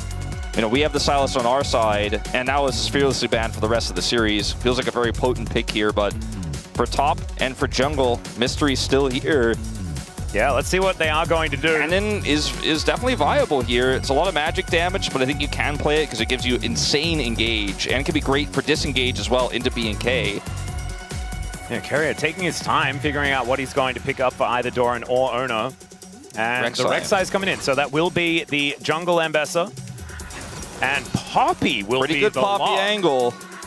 Like, you can, when you go for Poppy support, it's so scary unless you have all the information, right? And when you have second pick, you get to pull that card out.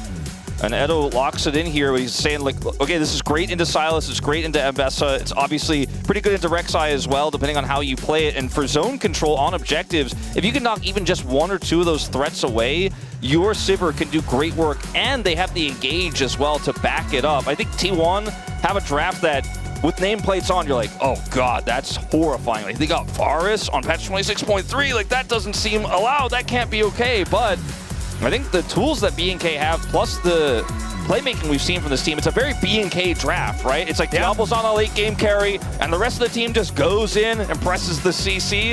If you're a BNK fan, you're like, that's exactly what I want. And outside of the Varus, everyone's basically melee on T1's side, and so ricochet value could be absolutely absurd. And with a Poppy there, Steadfast Presence means that closing the gap onto this Sivir could be very, very difficult. So I do like what BNK has. The problem is, just the amount of raw power on this T1 composition is very scary to deal with, and we know exactly what these players are capable of when they get their hands onto picks like this. So let's get into the Rift here for game number 2.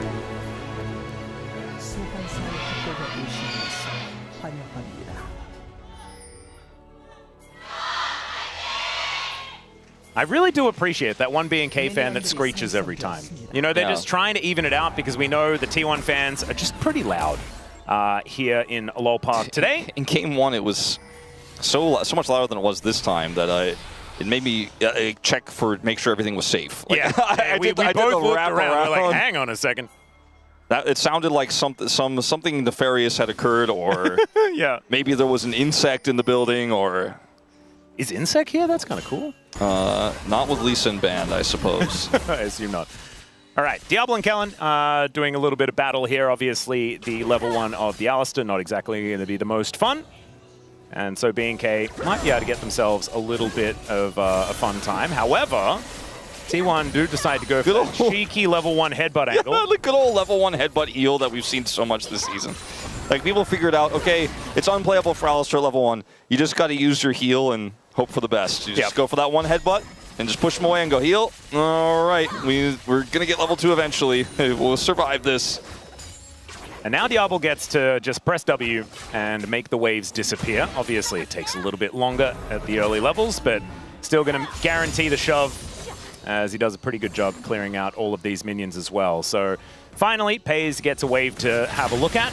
As Faker connects some chains here onto Vikler, but he gets lit on fire, and Vikler is able to stand his ground. Actually, really like the Ignite tech, or the heal deny especially as well, into the Sylas. Yeah, the all-ins are actually pretty dangerous here for the Ahri. And you have to be really careful, but ideally you don't want to get caught by chains ever, but the Ignite buys Vikler that extra space here to win the trade anyways. But it's a big trade-off, obviously, without teleport.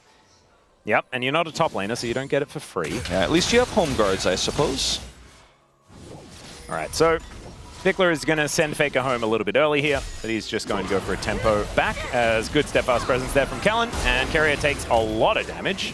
Yeah, it turns out that Spell Shield's not very good into Alistair, but Steadfast Presence is. It very much is. Kind of covering that little base there as well.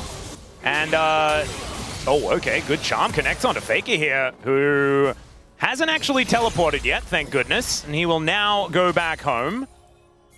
Greeting a little bit there, but will not die. Oh, Doran in a bit of trouble. There's the flash from Clear, and realizes that he doesn't actually have kill pressure. So that is just flash on cooldown. Doran now looking to go back home. As Raptor, Flagon, and Dragon looking to get towards Ona, who is in the river here. All right, this so is almost a BNK game. Stuff. Yeah, it's a BNK game. There's no breathing room. There's no early, like, oh, let's see how this laning phase goes. It's been pretty calm, just farming it out. It's just constant aggression, but it has paid off. Well, minus the flash on the top side. That one didn't really pay off. But otherwise, it's been paying off. Oh, heal coming on through here as Pays in a little bit of trouble. Carrier wanting to get that headbutt angle, but Kellen has Steadfast Presence, so it's so hard to press that W button. Oh, man. All right, BNK with retained control here towards this bottom side.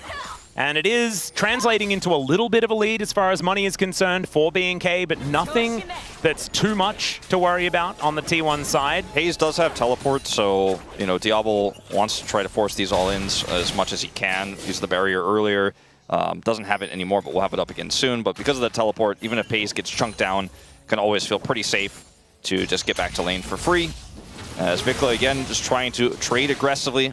Knight comes back, he can continue to do that as he's really pushing ahead here in the mid lane. Yeah. Taking a very significant CS advantage and has chipped away at the second plate Gonna force Faker to take another early back here, and doesn't have his teleport anymore. And because Vikla took Ignite, you want to be able to get this value early, and so far it is working incredibly well for him. Yeah, this is what you need to do if you have decided to not take the teleport. Like, look at how much Faker can potentially lose here off of this wave as well, because he has to run back.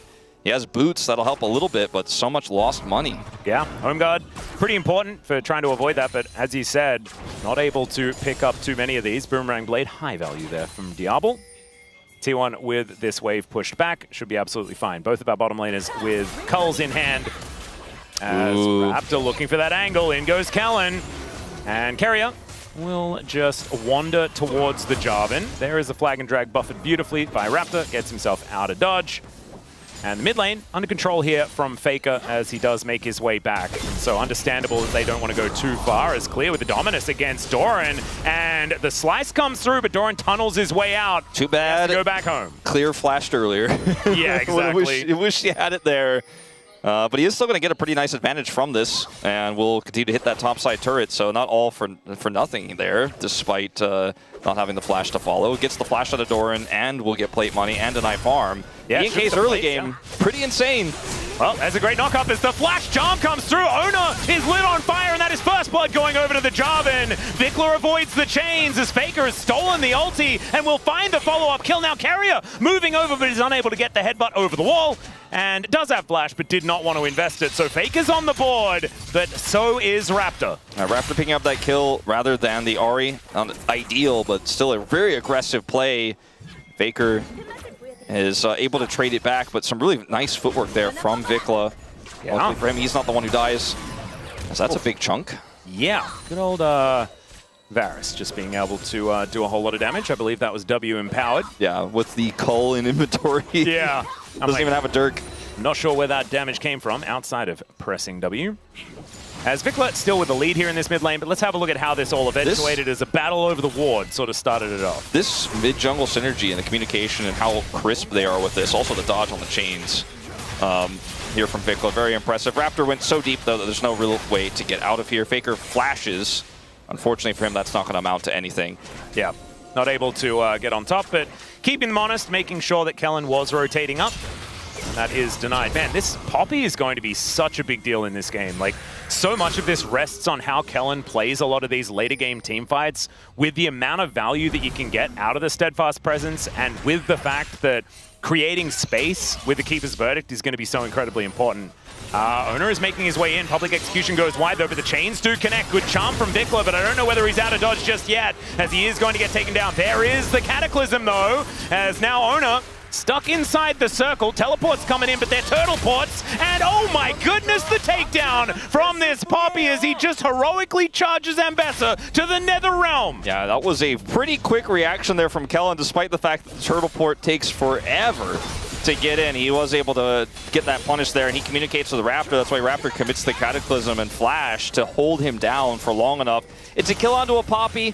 So not the most impactful, but it pushes Owner off of the map, which is the more powerful aspect of this. Yep, there's also the fact that now Faker has a gold advantage. Yes. And that's the big deal here. T1 are making sure that Faker is going to be a menace in side lanes. And I think at the moment, it's looking like mission successful as grubs do spawn. It's crazy that Vikla, like, he's able to react here and dodge, but because he doesn't have Flash, obviously, he could dodge one, but you know, you can't really get both, as Raptor does come over here quickly, flashes for the Cataclysm to hold Owner in place so that this Poppy can get something done. He actually almost gets the damage done himself with that last flag.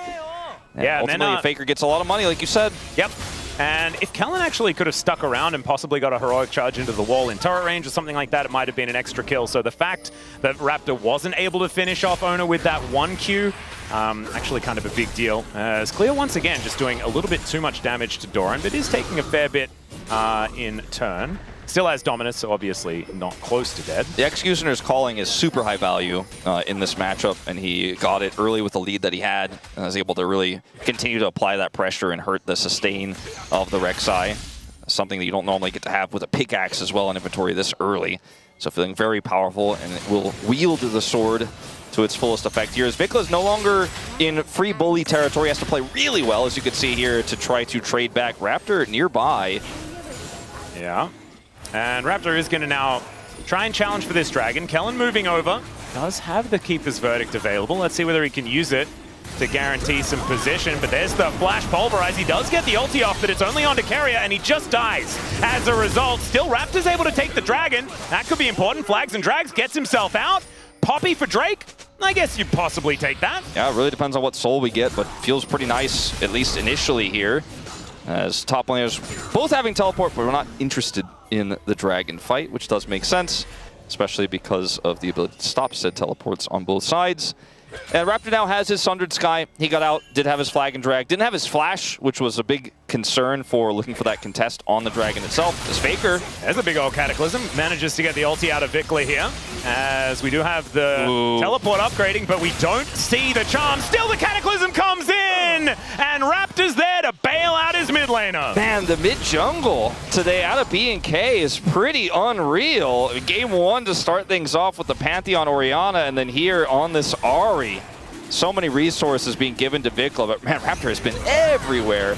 The Poppy ultimate here does push the Alistar away, but he sacrifices his life, but it ends up being enough space here for Raptor to get this dragon without using his flag and drag, so he can then use it to escape. And the Raptor comes in here very late. And it's almost as if Vikla and him have been coordinated, because he was walking up mid straight up before this, right? And then Vikla misses the charm, but that's the go button for Faker. He's like, I'm going in, and look at this, just barely. Yeah.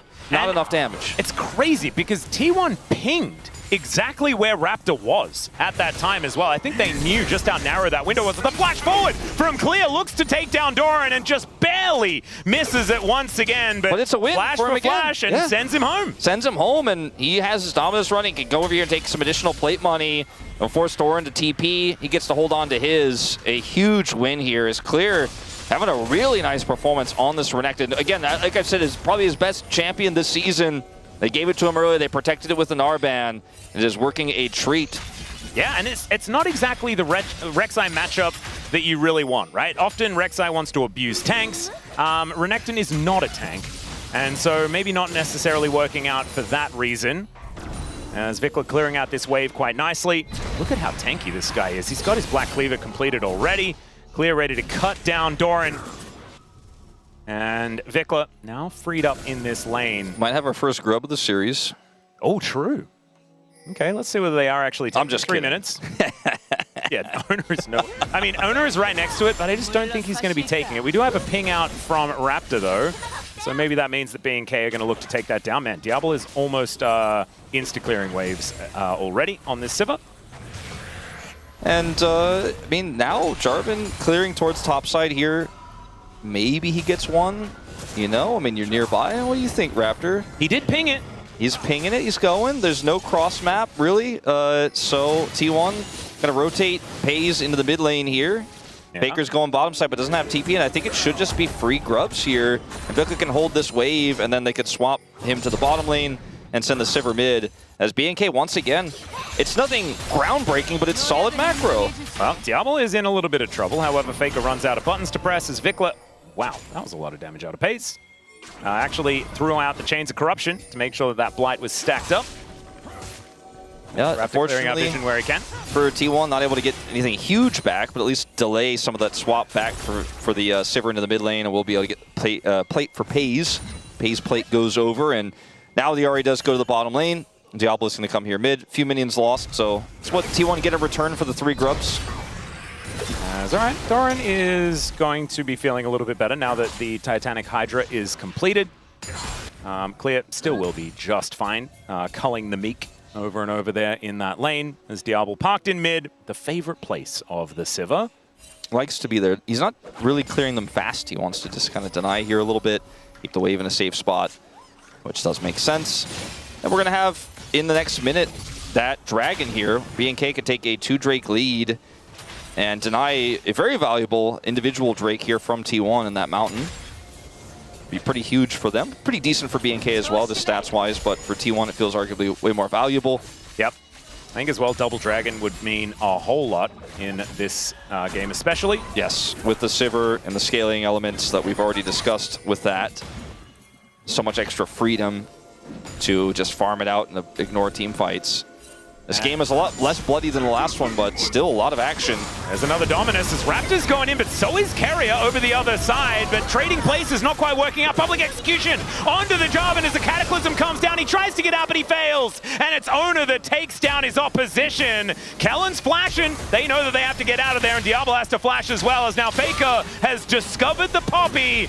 And I don't know whether Kellen is going to be escaping this one. The charm is going to get avoided, and Kellen should be going down. It takes a bit of Kellen to take down a Poppy, but Faker is going to get him in the end. As Clear might just take this turret and got a solo kill onto Doran, I believe, in the top lane while that was all happening. Yeah, finally he got the kill he's been looking for all game. Finally this time the margins were there. He does not have boots, by the way, still. Ends up killing the Rek'Sai there and taking the turret out. So going back to this fight, it's a little bit bizarre. Oh, we're just going to watch this first.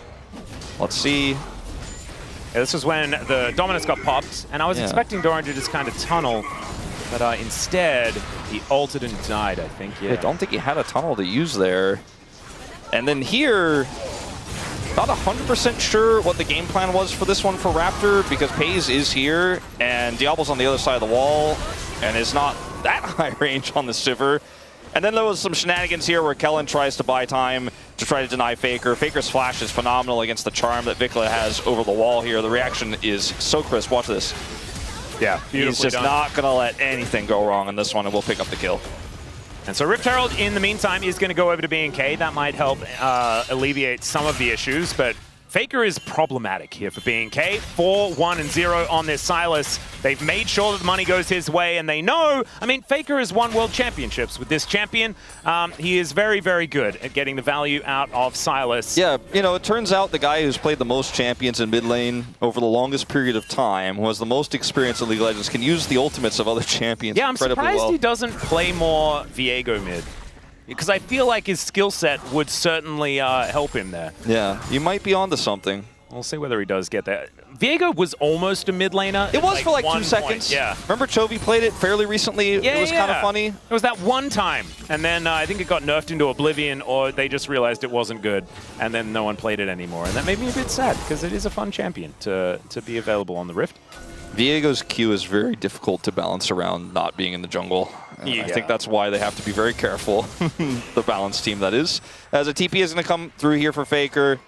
And we're grouped around the bottom side. There's no dragon for 3 minutes. We're fighting anyways. Yep, Roy Charge comes in. Carrier does have the ulti. His Chains of Corruption does connect. And now Raptor well in amongst it. Public execution not quite going to work out, but even through the Unbreakable Will, it is going to be the cow going down. Great steadfast presence there, but Kellen, I think, is still going to get taken out as Faker is just way too big in this game. Took a lot to take down the Poppy, though, and there is the shutdown onto Diablo as Faker is going to fall finally. And now you've got Raptor riding this Rift Herald into all the crystalline overgrowth in the mid lane. That is going to be BNK taking out this outer turret in mid, the second turret of the game. More money. Yeah, this is a really strong position here right now for BNK. Diablo. And like, I don't know where he's going to send it. I guess just just into the wall. Into the wall. The fights, we keep watching these fights where Kellen dies, but he does so much work on this Poppy. Like, he goes in here onto Carrier to start things off, right? And the enemy jungler isn't anywhere nearby, so the punish play here during Carrier's ultimate just really isn't there. So Carrier's tanking, but they can't really get anything in return. And so many of these fights I'm watching, damage dealers on the side of T1 or junglers getting hit, and Kellen's the one who's getting hit on the other side. He's blocking for Vikla here, right? Poppy just takes so long to take out. Vikla just changes targets here initially, zones Owner away, hits the charm onto Faker, and Pays is so low he can't rejoin. Then Doran TP's in to try to save the day and can offer nothing. And Kellen is just, he's everywhere in this game.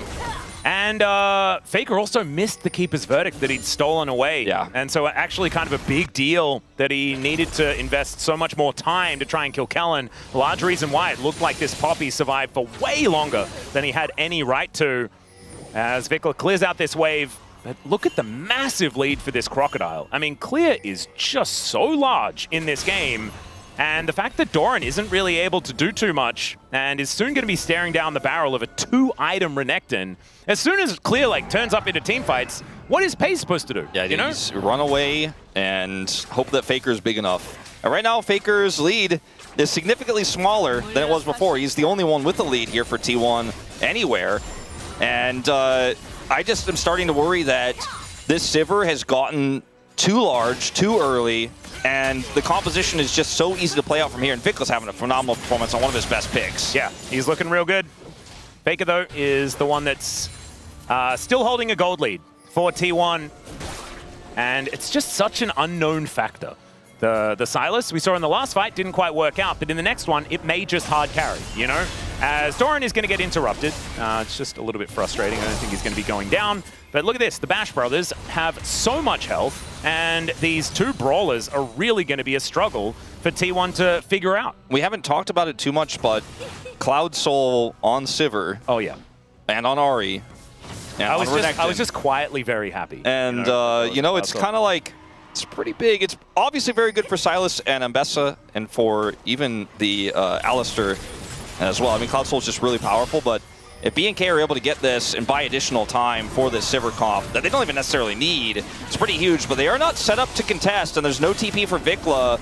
All right, now they're going to try and turn on to Raptor. There's the flash knockup as Keeper's Verdict just gets rid of two of them and keeps Raptor alive. Still, the Drake is going to get rushed down, and T1 will hit Double Dragon before BNK as Faker. Okay, Charm is going to miss. Faker's reaction time is really making me feel like I should be better at League of Legends. I keep blaming the fact that I'm getting on in age. He's still younger than you. He is younger than me. However, his reaction time is definitely better than mine ever was, ever. You know, I could have been an infant, and I would never have been able to react that well. I am a little bit, like, the way that was played out for BNK made me feel a little bit nervous about what the rest of these fights could look like because it was a bit haphazard, but however. All right, there's a knock-up onto Ona. As Chain's going to miss, Vikla now looking for a way to get in. Great Charm is going to connect, but the public execution is going to mitigate it completely, and down goes Raptor. Vikla should be following here as the auto is in the air from Pays, and they just wipe out Baron. the Fox Lady. That should be Baron, and oh dear. Oh, Yeah. the game was there, it was on the hands, and now it's missing. Yeah, I kind of was leading into, I'm a little bit concerned about how BNK are setting up because it's very haphazard because of things like this, right? It's a very scrappy composition that T1 have with Ambessa and Silas, and if you give them the opportunity, they will just smash in skirmishes, even with this gold deficit, which is quite small now, as the timing on Owner's ultimate is what really is the kicker here because he's able to mitigate the charm entirely as Vikla avoids the chains, and look at this charm, he's like, got him, but unfortunately, not only does he mitigate it, but he also takes Raptor out at the same time, and Vikla's way too deep, cannot escape. And so that's 2 kills, and that is the Baron. In the meanwhile, Clear did get that outer turret in the bottom lane, and is still a big threat on this Renekton, but T1 have taken control of this game. Yeah, Pays now gets the evolution on his Mirror Manor at the same time. That's 3 items complete, as he already had the Edge of Night done. So this Varus is extremely scary, and you can see, like, Diablo, I believe, is building towards Lord Dom's next as well, so that's going to put back the Infinity Edge that he really wants a little bit later to 4 items. And so this Sivir is not going to be that massive threat until much later in this game, if we even get there, as T1 look to take down their first turret of the Baron. Yeah, you can see already the Rebel Baron power play ticking over 1,000. That's the gold lead for T1 really for the first time, but it's more than gold that T1 will gain from this, as you mentioned, and all of this control, all of this siege, putting the Sivir on the back foot, they're going to turn that into a turret take here in mid, which is arguably the most important turret right now that T1 haven't gotten. Well, there's Dominuses happening all over the place here as Faker is fighting against Clear. Doesn't quite find the Chain Lash, but Cull the Meek not exactly doing exactly what it wants. As Faker gets flashed on here, Clear looks for the angle, and he gets sliced and diced! The only way Clear cleans him up! The only way Clear wins that is buying enough time, and he's even getting the TP out. Oh, man. The only way he wins that is if he gets enough from his Dominus to actually get the Empowered W. He knows that. He flashes on Faker. Faker does not react. The Empowered W takes him down. That was a really good judgment there from Clear in that moment. Knows his Dominus is ticking, knows he can get that W off. That's all he needs. Faker looks pretty frustrated on the player cam there because that was a huge opportunity he thought turned against him completely. He's 2 levels down because Clear has finished his quest a long time ago, and it's quite massive on this Renekton. Yeah, this is one of those moments where, I mean, You feel it. Yeah, Faker presses tab a lot, right? But he maybe wasn't focusing on the fact that Clear had gotten a gigantic lead in this game. And so maybe had some choice words for Doran afterwards. He's like, what did you do to this crocodile, man? Let's have a look at this one more time, as honestly, it wasn't like that. It was very close to Faker actually winning out on this trade. 6, 5, He needs it so desperately, right? Gets the empowered Q, backs away, waits for his Fury, and waits for his W. Flashes on, gets the W, Qs him, and has enough damage there with the Slice and Dice coming up at the last possible second. Clears Judgment, insane in this moment. And then takes the teleport out. Just gorgeous. Also doesn't take the cannon because he knows that otherwise he'd die. Everything about it just gorgeously well played. And so this Renekton, certainly the big boss here for B&K. 3 items now done for Diablo as well, as the Lord Doms is now complete. This Ambessa is kind of crazy big as well here for T1. Like, Endless Hunger, an item that I think Riot built for champions like Ambessa, but junglers don't always have the income required to have that. But he also has the Death Stand, so he's difficult to kill, is going to be dashing a lot, is going to be doing massive amounts of damage when his Shojins is constantly stacked as well. Like, this is Ambessa's dream, these 3 items all together. And with Sylas there as well, Diablo has to be very careful about how he's positioned. It's going to take a long time to cut through that front line. Yeah. All right, let's see whether B&K can find themselves a team fight, though. That's going to be the question, as Vikla has to throw down the ulti. Doran a little bit frustrating here on the sidelines, but does have his ultimate on cooldown as well. Maybe isn't going to be quite as dangerous in team fights. Still, this is going to be sole point for T1 if they're able to lock down this dragon. And they do pull it out, and I don't see too much of a contest here out of B&K. Let's see whether Raptor can go for a bit of a steal, as Keeper's Verdict just gets cancelled immediately. Yeah, they just want to knock on our way to steal one. That doesn't work. They just back off. They were just hoping for Keeper's Verdict into a little flag and drag action. Maybe they can get the punish. Yeah, as Chains of Corruption connects onto Kellen, he just absorbs so much damage, and is now just not really going to be a factor here in this fight as Doran tries to save this turret. These minions just die so quickly. Faker in a side lane, though. Yeah. This is the problem. T1 can just sort of build the clock. Faker also, I think, I'm not sure if he should stay here because there's company coming. His top laner has teleport. Yeah, and we know that just the Crocodile is a dangerous one. Now there's a Jarvan there as well. Teleport's coming in, Cataclysm goes down, and now with this teleport coming through, Doran does have a large shield, but I don't know whether he's going to have it for very long. And in fact, it just immediately evaporates. He now has to tunnel his way out. And with On the Hunt, there is a chance that B&K can even catch up to this Rek'Sai, although Raptor is going to find it with the flash. Doran now gets a little bit of a knock-up, though, and does have the ulti back off cooldown, and Clear is there with the Ruthless Predator, and down goes the Rek'Sai. B&K out-macroing T1? Oh dear, and maybe it's not over, as Owner is going to discover Clear and then just dashes away, Ambessa style. Like, everything about what B&K just did, beyond like the kill they get onto Faker, Doran's TP is late, he dies, just an extra donation, but the way they set up that dragon as well, we're like, all right, let's see if we can get the Keeper's Verdict steal. Also, Sivir's pushing mid, we're going to get plates, we're threatening the mid turret, we're doing all this at the same time, and then we're going to be able to get the punish here onto Faker if he stays. Faker decides not to take his Empowered Recall, because he has Empowered Recall, right? And he doesn't want to use it here, and he's like, maybe I could stay, get something out of this, because Doran has TP. But this Renekton, I thought we made it clear, pun intended, that this guy is just going to do damage too quickly, and then Doran is just a wet noodle in this game, so he shows up and he's like, oh god, well at least I'm Rek'Sai, I can get out, right? But unfortunately he doesn't really have tunnels set up on this side of the map, and Raptor catches him here, and he will also fall. It was actually almost enough damage there, but Clear with the buffed W means that there was no way that Doran was going to do anything at all. So really nicely played from B&K to make sure that they could get both of those kills. They've been invested to make sure that it happens. Those kills mean that they can get some vision around Baron now and potentially start to threaten turns off of this, and they will do exactly that right now. Faker still has TP. Yeah, Doran is towards the top side as well, so he can rotate down, but they're going to have to get a move on. As Raptor realizing he's the only one in the pit. I think they just wanted Faker's TP, and T1 do not take the bait. Oh, I see that. Faker does actually, in fact, TP into mid. And he finally has level 3 hijack as well, so that Dominus will be doing as much as Clear's. The last couple of times he picked a fight with the Crocodile, it was 1 level behind, which really is a big deal. And now he's got a Sterix Gauge. He's level 18, moving very swiftly towards level 19. Sterix, one of those items that really does work better when you have way more levels than everyone else. Yeah, it is pretty crazy how levels can impact items like that. And the value of this Executioner's Calling into the Rek'Sai was quite huge. It's pretty good into the Sylas as well. And the Ambessa. Yeah, who has a death stance first. Yeah. So it kind of doing more than you'd expect. Yeah, maybe he should finish it. Could, or could just like, maybe it's just like one of those things, you know, it makes you feel even better if it's just an executioner's calling for the entire game.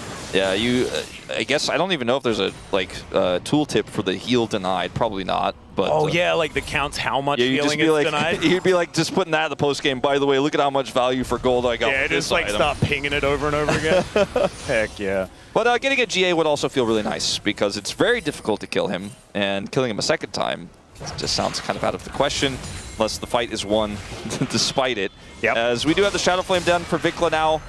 He has been behind Faker a lot of this game, but still made a lot of impacts with his charms.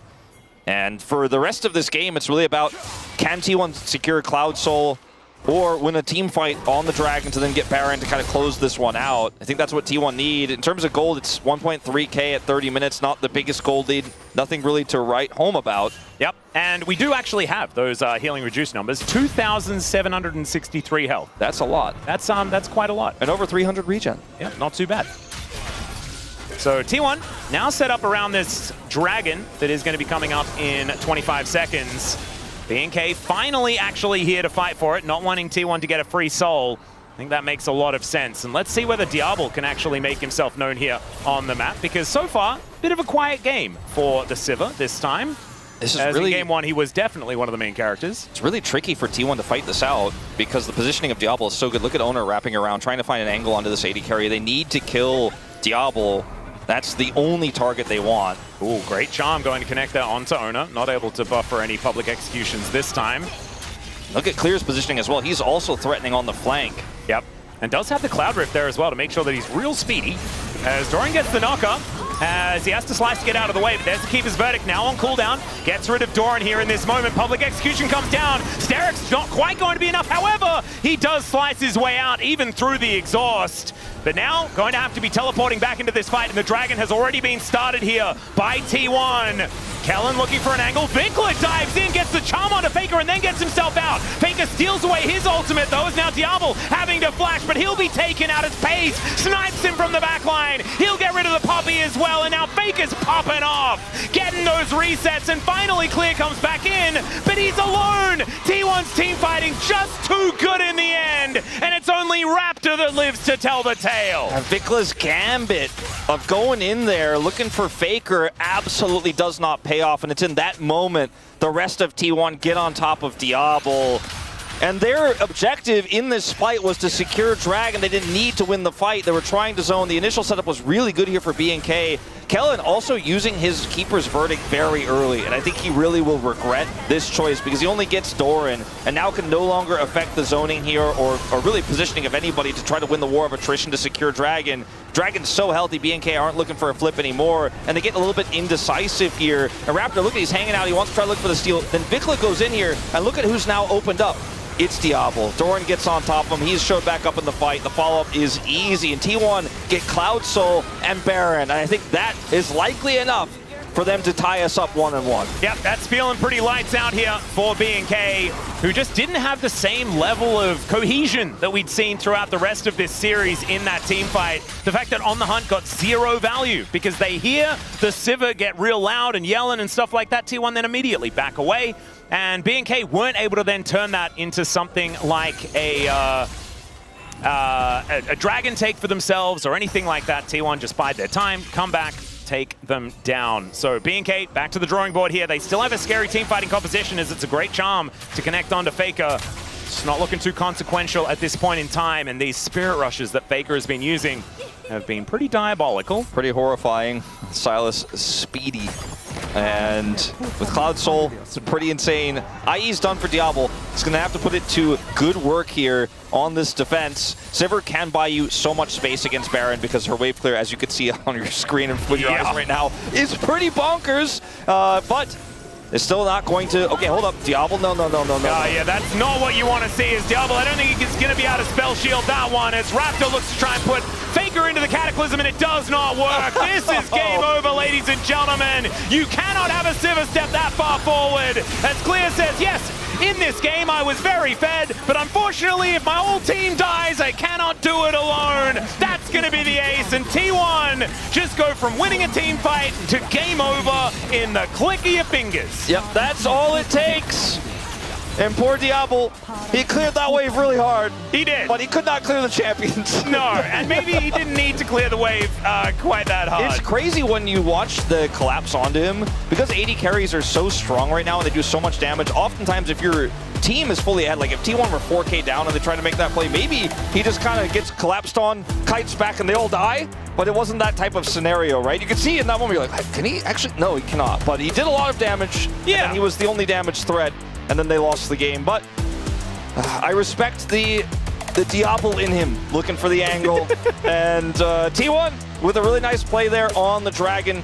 And some missteps, I think, for BNK, frankly, around the Keeper's Verdict. Vikla trying to go in, looking for the Dragon steal, meant that not only do they lose the Dragon, but they lose the team fight, they lose the Baron, and they lose the game. Yeah, and we were saying about the amount of pressure that was on Kellen. I think later on in the game, the Keeper's Verdicts just didn't quite find the angles, and it meant that T1's Phalanx was just able to stay together. They were able to push forward. Paze was just shooting wherever he likes, as you can see here, almost doing as much damage as the incredibly fed Renekton in this game. And we know Renekton, even though he's got a lot of scaling isn't quite his forte. It's a little bit ironic there. But it is now time for us, ladies and gentlemen, to take a short break. When we get back, the Space is going to break down that game number 2, and then we are going to have a best of 3 from here. Guaranteed at least another 2 games, and that is exactly what we wanted to see. We'll see you back here for game number 3 real soon.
너네 미드 올 수 있냐 지금?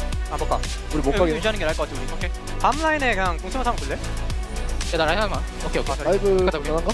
텔로 올게. 나 텔로 있어. 아, 11로. 뭐야 이거? 난 좋아. 11로 잡았어. 11로 잡았어. 맹 나랑 넣어줘. 들어가면 될 듯? 맹 이 있어. 왜 노플이야?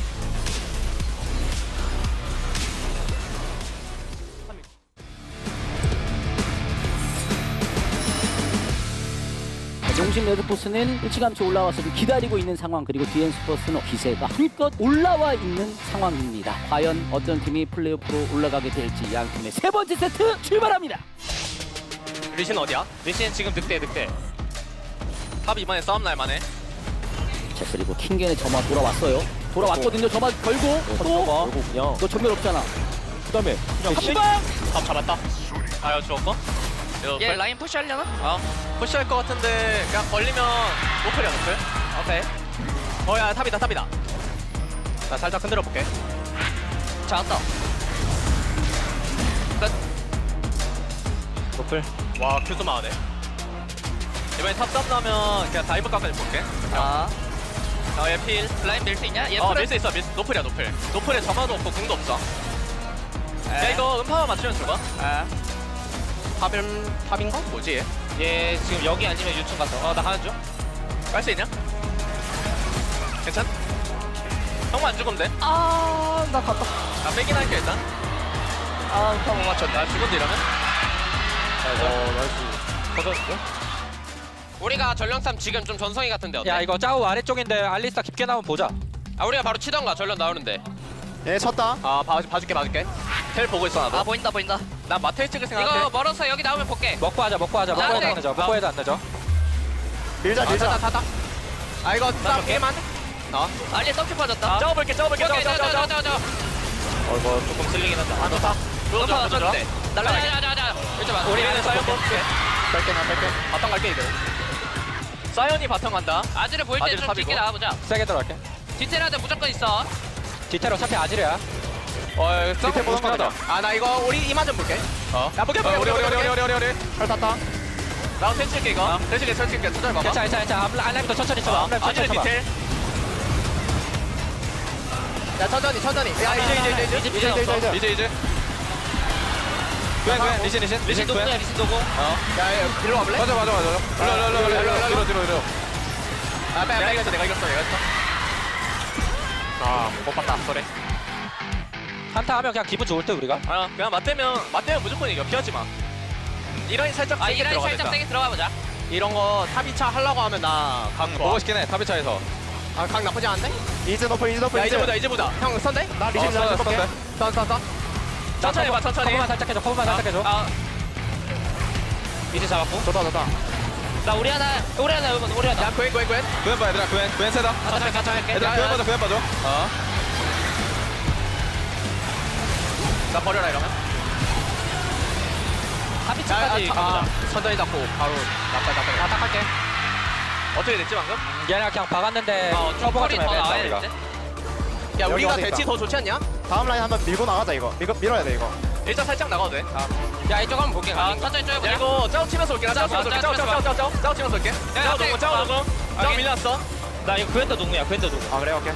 그냥 녹음이면 우리 좋은데. 딜러하기 싫다. 상황 보고 싶다. 야 보자. 암란 쳐. 한대 뺄게. 사이가 높여. 천천히. 천천히. 너무 빨리지 마. 너무 빨리지 마. 알리 높여. 아지로 공 조심. 아 네. 야 우리. 있어? 맞아. 나 이제 그냥 찔수 있어. 구엔부터. 암란 잡아. 구엔부터. 나 봐줘. 노클. 카이사 어질래? 카이사 해서. 카이사 잡아. 야 이거 살아야 돼. 살아볼게. 못 야 잡았다. 끝나나? 끝날 것 같다. 근데 이거 2차 있어서 안 끝날 만도 해. 그러니까. 근데 안 끝날 것 같긴 해 나. 나안 끝날 것 같아. 바로 가자. 우리 레드 쪽 돌아 있을 만하고. 야 이런 거 우리 치자. 이러고 치자. 우리가 계속 이렇게 압박 주면 좋을 듯. 안 죽는 선에서. 기다려줄게. 얘네가 친다. 얘네가 쳐야 돼. 네, 집 끊으면서 백도도 살짝 생각하자. 그냥 싸움 해. 자, 공 줘봐. 주현아. 뭐야, 저. 카이사 잡았어. 야 터졌다. 나 안 좋아. 뺀 쪽으로 맞아. 좋다. 쏘리. 와, 나이스. 이걸 당구를 하네. 약간 갈것 같았는데. 나이스. 야호, 마지막에 당구 성공. 우리도 플레이오프로 간다. 디엔 스포츠가 농심을 꺾고 플레이오프로 올라갑니다.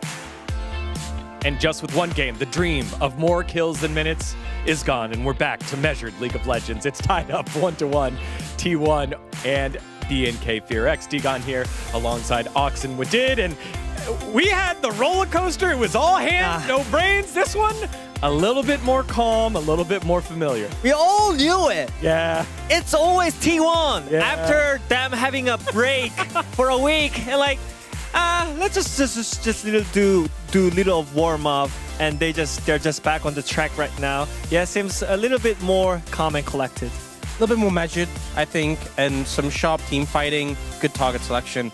The sort of thing we expected, especially I think a lot of our predictions coming into the series. Yeah, let's start with the draft here though, because it did feel like BNK FearX closed the draft with some picks that were smart. You were talking about the support pool specifically there. Yeah, I think they got a really high-value bot lane here. I think getting the Sivir into the Varus, I was surprised they let the Sivir go through, because we often see the Sivir banned away when you get the Varus, or picked in the first 3, because he can spell shield a lot of his poke, he can just match his wave clear, and then the Poppy here into so many dash champions in this situation, 4 melee champions with a ton of dashes. I felt like BNK FearX got a really high-value bot lane, and if they could keep Diablo alive in the situation. You know, he has so many melee champions he can just AoE through. So I thought they gave themselves some good tools here. And it was really going to come down to can they execute with that. So yeah, I really like the BNK 4-5 right there, but also the pressure on their Ari and Jarvan was kind of huge because when you see T1's draft, it's all about their mid jungle. Ambessa and Silas, they are just high risk, but also high return. So I think all they had to do was not making crazy plays on the mid lane to give Silas free kills, but that's what literally happened in the game too. So T1 had such a great snowball in the early game. Yeah, let's get into the highlights because it was kind of some early scraps that dictated back and forth here between these two squads. So yeah, this is one of the situations that I was talking about. I think as Ari and Jarvan, you're gonna get outscaled so hard unless like you play perfectly. So I think that kind of fight that they planned for this one was not clear enough. They just EQ'd on the blue buff and nothing happened. And the Faker collects the free kills here, and I think this is not optimal. I think there were so many examples where Faker was just able to clear up and clean up and with the Ariel chase down targets. This was one that went a bit better for BNK FearX and just kind of highlights the example where it was a bit more back and forth in the early mid game.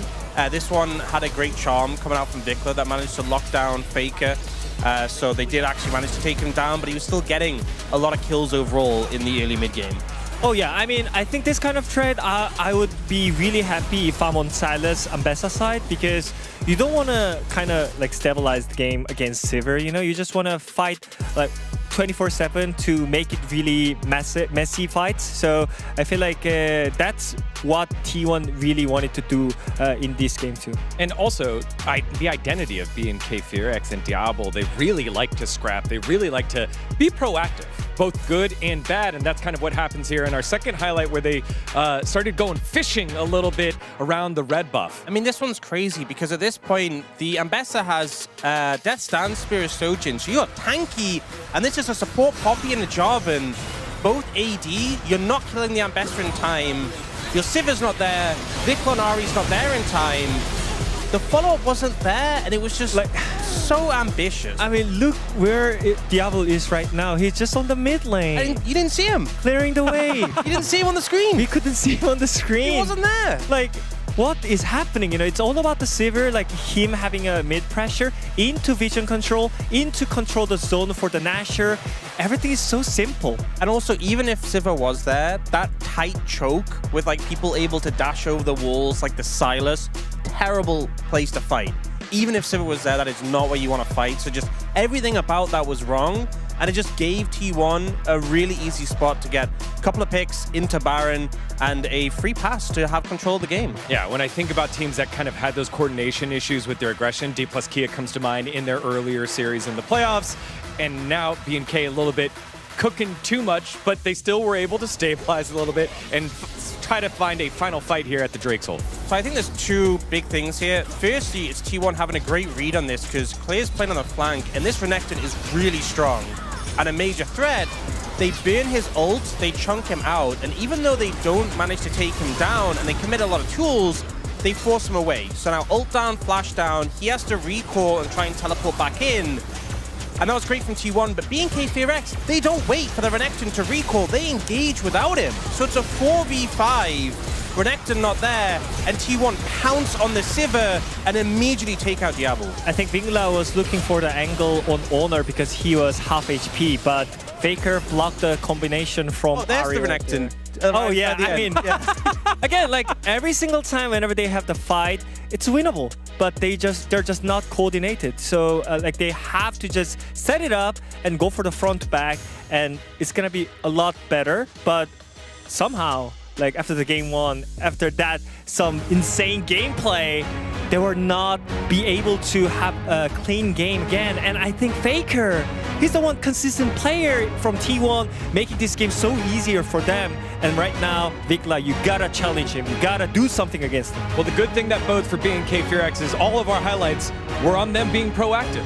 Maybe this time not making the right calls, but they're still in the fight. It is tied 1-1. Let's send it back on over to the casters for game number 3.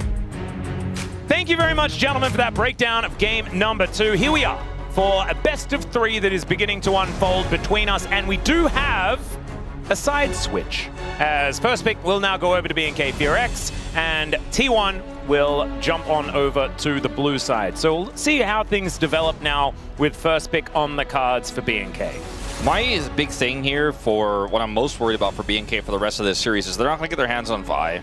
Proactivity in terms of the comps that are left available is a little bit tougher when some of these picks are gone, right? Like the clear Renekton, which was incredible in Game 2, is now fearlessly banned, right? The Ahri is gone. That's one of Vigla's best. Like their playstyle is quite hindered as we go deeper into the series, and also with T1 being very aware of their playstyle and how they like to draft for early mid-game and skirmishes makes it a little bit face up. So we'll see what they do in terms of adaptation. I think there's still a lot of really strong picks left for Diablo. You and I were talking about how Sivir doesn't really necessarily give him the big outplay opportunities that a lot of the other picks, like Ezreal, for example, the Inara that's banned against him, the Lucian that's banned against him have.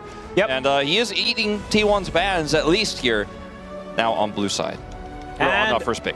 There were a lot of jungle bans in the last game. Wukong, Nocturne, Vi, all of them taken away. None of them have been taken away this time. Finally, the Nocturne is going to get taken off the board. We'll see what the answer is going to be. I imagine a Vi ban is probably on the cards here if they want to stick to sort of the tier list. See whether they have anything else in mind as the first pick for BNK. That is going to be the big question mark for me. What can they get their hands on that they feel is the highest priority this time around? It's a tough question. The Rise is still available. So that could be the one. And I think that is probably where we're headed, just because it's the strongest pick in the meta that's left available, that clears waves, does tons of damage, safe inside, it's good at collapsing.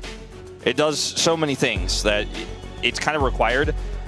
I feel like a lot of mid laners would look for the counter pick Cassiopeia in this situation, but I think T1 are a little bit more clever than that. Like they're going to look for something a little bit stronger in terms of the overall composition. So I wouldn't expect that to be slammed down right away, but instead, something here for Dorn. I say necessarily you're not going to see a pick right away. It's not the Cassiopeia, it's the Anivia. Yeah, we've seen Faker. this into the Rise many times. In fact, I believe Showmaker played it into Faker, which kind of went okay early and then really poorly later on. Wukong, going to be a consideration as well, as a bit of a circular theme is beginning as far as ultimate abilities are concerned. It does seem like really only Chovy has been able to consistently get the value out of the Anivia so far.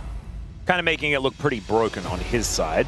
But now, what are BNK going to do? I imagine you could lock in a bottom lane here. In theory, give Diablo and Kellen something powerful. Might be able to find that. Or you could just look to lock away your top side of the map and feel powerful there. Could be like a Rise type rotation, but we'll see what Raptor wants to do instead. Okay, looking for the Ashe lane here to dominate bottom side. Ashe Seraphine wins every lane, unless you get ganked after you push way too far up. But it's Wukong, so he can't gank. He's Wukong, you're fine. Actually feels pretty smart when you think about that, as well as the fact that the Seraphine could just stop the Wukong in his tracks when he does try to get on top of your AD carry or your mid lane Rise that scales really well. And I think this is really the most blindable bottom duo that you could ever ask for. And it feels pretty safe here. And with the jungle pool thinned out as it is, it's not like Raptor was looking for a prio pick just yet. As Gnar, a little less blindable. Cannon Blind is an interesting one, but now they can actually protect it. See what they are going to ban away as far as that is concerned, or whether they're just going to ban away junglers. I imagine Raptor pretty keen to get back onto the Lee Sin, something like that. We've seen Mundo paired alongside the Ashe Seraphine. That was brought out by D+. Didn't work, but they're against Gen G. I do think the Lee Sin will be banned because it makes high impact early where Wukong cannot. And if an Ashe Arrow hits, or a Seraphine Root hits, or a Rune Prison hits, you don't miss the Q because they can't move. So yep, I like the ban. Does make a lot of sense.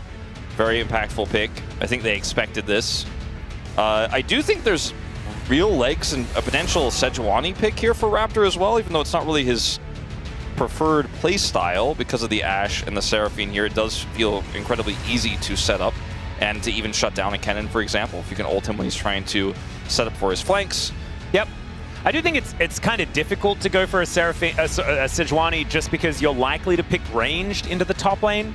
I guess Jace could do both, but we haven't really liked the Jace too much. Jace is the only pick I'm thinking about right now. Okay, Aurora was one that wasn't on the top of my head, but is also a good pick here. The Jace, though, doesn't give you any frontline at all in this draft, and so can do quite well in the individual matchup, but isn't really going to help your Ashe find success later on. The Karma ban is just saying, we win the lane no matter what. So are you playing Jhin? Are you trying to play Kalista, like we saw yesterday, which was crazy, but they pulled it off with help of Canyon? Yeah. I think they might have been considering a Ziggs, but then it would have been way Ziggs too is much tough. magic damage. Yeah, Ziggs is tough with the Cannon top side. So it's going to be Jhin. No Jhin Bard in this game, unfortunately, as Brad has been banned, as it always is against Carrier. Now, what is our top jungle going to look like Is here? he just going to play Gnar? Could be. That would be, I think, okay, Yone, they're playing Sejuani. top lane. They're playing Yone Sejuani. It's happening, Atlas. I mean, or Yone Tree. Man, this is so much setup, CC. Holy moly. That's pretty creative. I like it.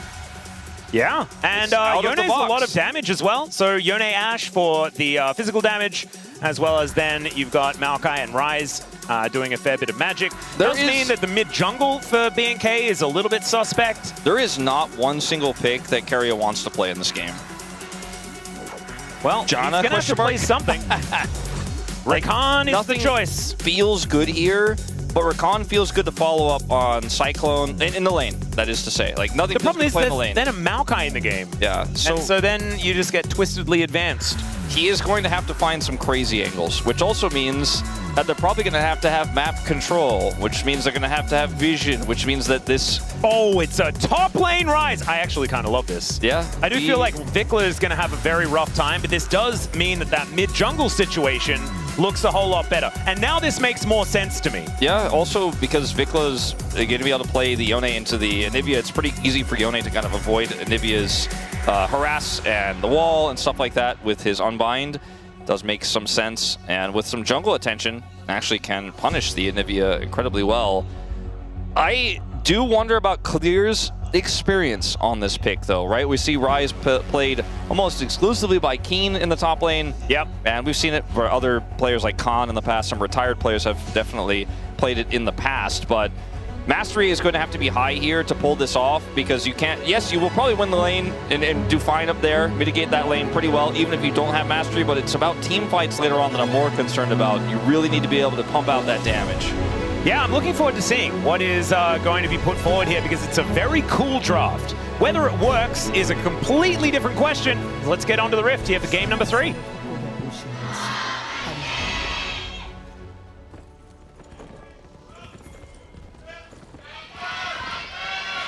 All right, here we are, ladies and gentlemen, onto the Rift for our third game of this series. As Owner is going to put down the Hide-On Bush, and the Hide-On Bush is unfortunately going to be taken out. All right, Vikla sidesteps. No Flash Frost for Faker this time. And now the test. I'm going to have a look and see how many times Clear has played that's the question, Ryze more recently. I did lose on one a couple of days ago. But otherwise, not too much in his recent history. As level 1 fighting into Ashe Seraphine. Yeah, it's always a rough time. However, they are giving back as good as they're getting. Ish. Maokai also did get buffed with his Q damage by a flat 10 across all ranks. Not too bad. So, checkmate T1. I think you should probably be able to farm at least as fast as Wukong, who is not necessarily the speediest Clear in his first couple of routes. But BNK, just doing what this lane is supposed to do. You need to be pushed up as far as possible. If Owner goes for a level 3 gank on Wukong, I imagine BNK will not be expecting it, because I don't think any of us are.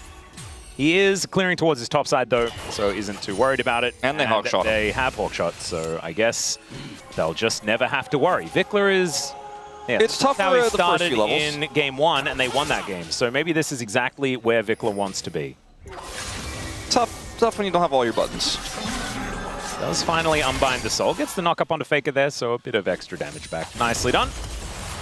And Bit of a win Kennen streak. continues to win. Yeah, doing pretty well. Clear 2 of those wins. We'll be playing against the Cannon in this case.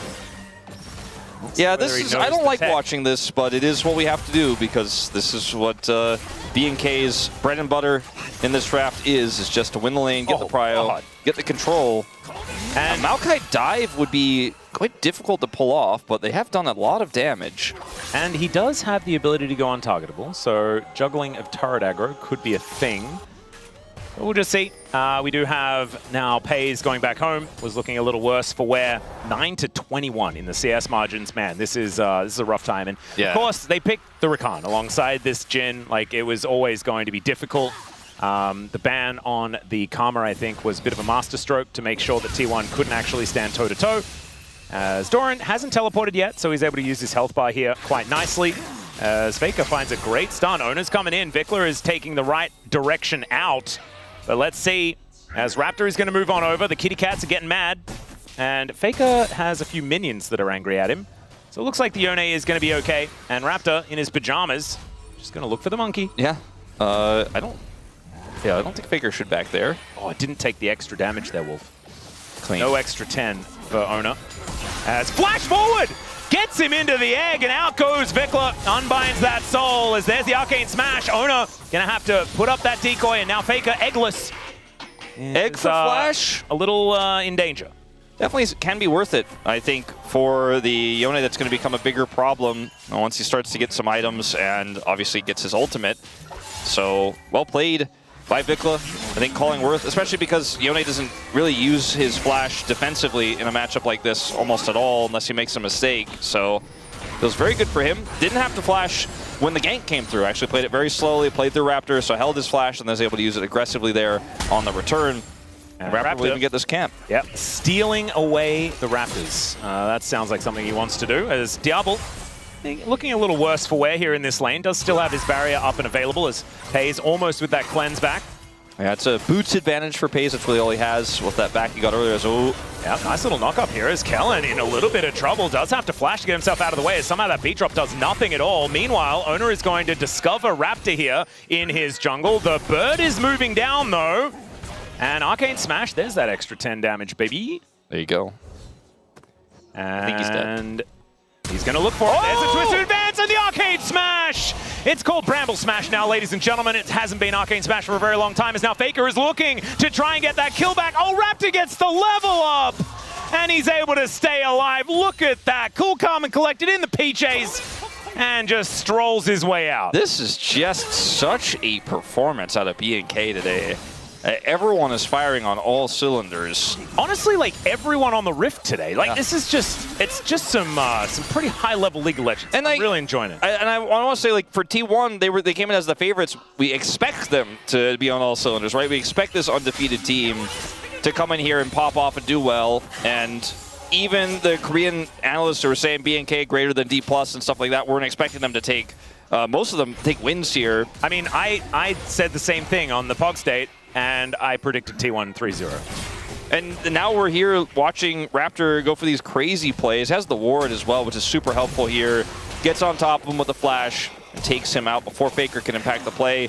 And Faker's wall is just a little bit too short. Oh, man. Raptor gets the level up as well, but less impactful ultimately. And poor Faker, not able to make anything of it. So feels like highway robbery. Yeah, still able to, you know, stay like right next to the CS numbers of Vikler and things like that. So nothing to worry about as far as the laning phase is concerned. But it is the Maokai getting away with murder. It is the dangerous thing. He lived with 6 HP. Moving forward. And now he has his ult. He's just hunting this Wukong over and over again. And he knows, guess what? The owner doesn't have his ult, so you can just play around this super aggressively. And don't fight Raptor around the Raptors. His name is Raptor. Doesn't have smite, so doesn't seem to worry about it. Owner might not know that, so I suppose can't actually challenge for that, because if he gets it, he gets 6, and maybe they can make a play, but Yone has Prio.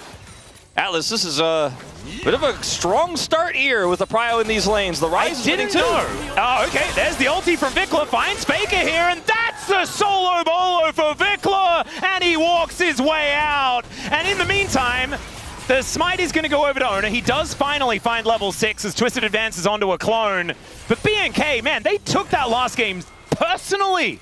They really did. And this is such an early lead, 2,000 at 7.5 minutes. It's the year of Vikla, Wolf. I think it's the year of Vikla again. Yeah, I think it might be. It took a little bit of time off, but now I think it's the time. It's the year of Vikla again.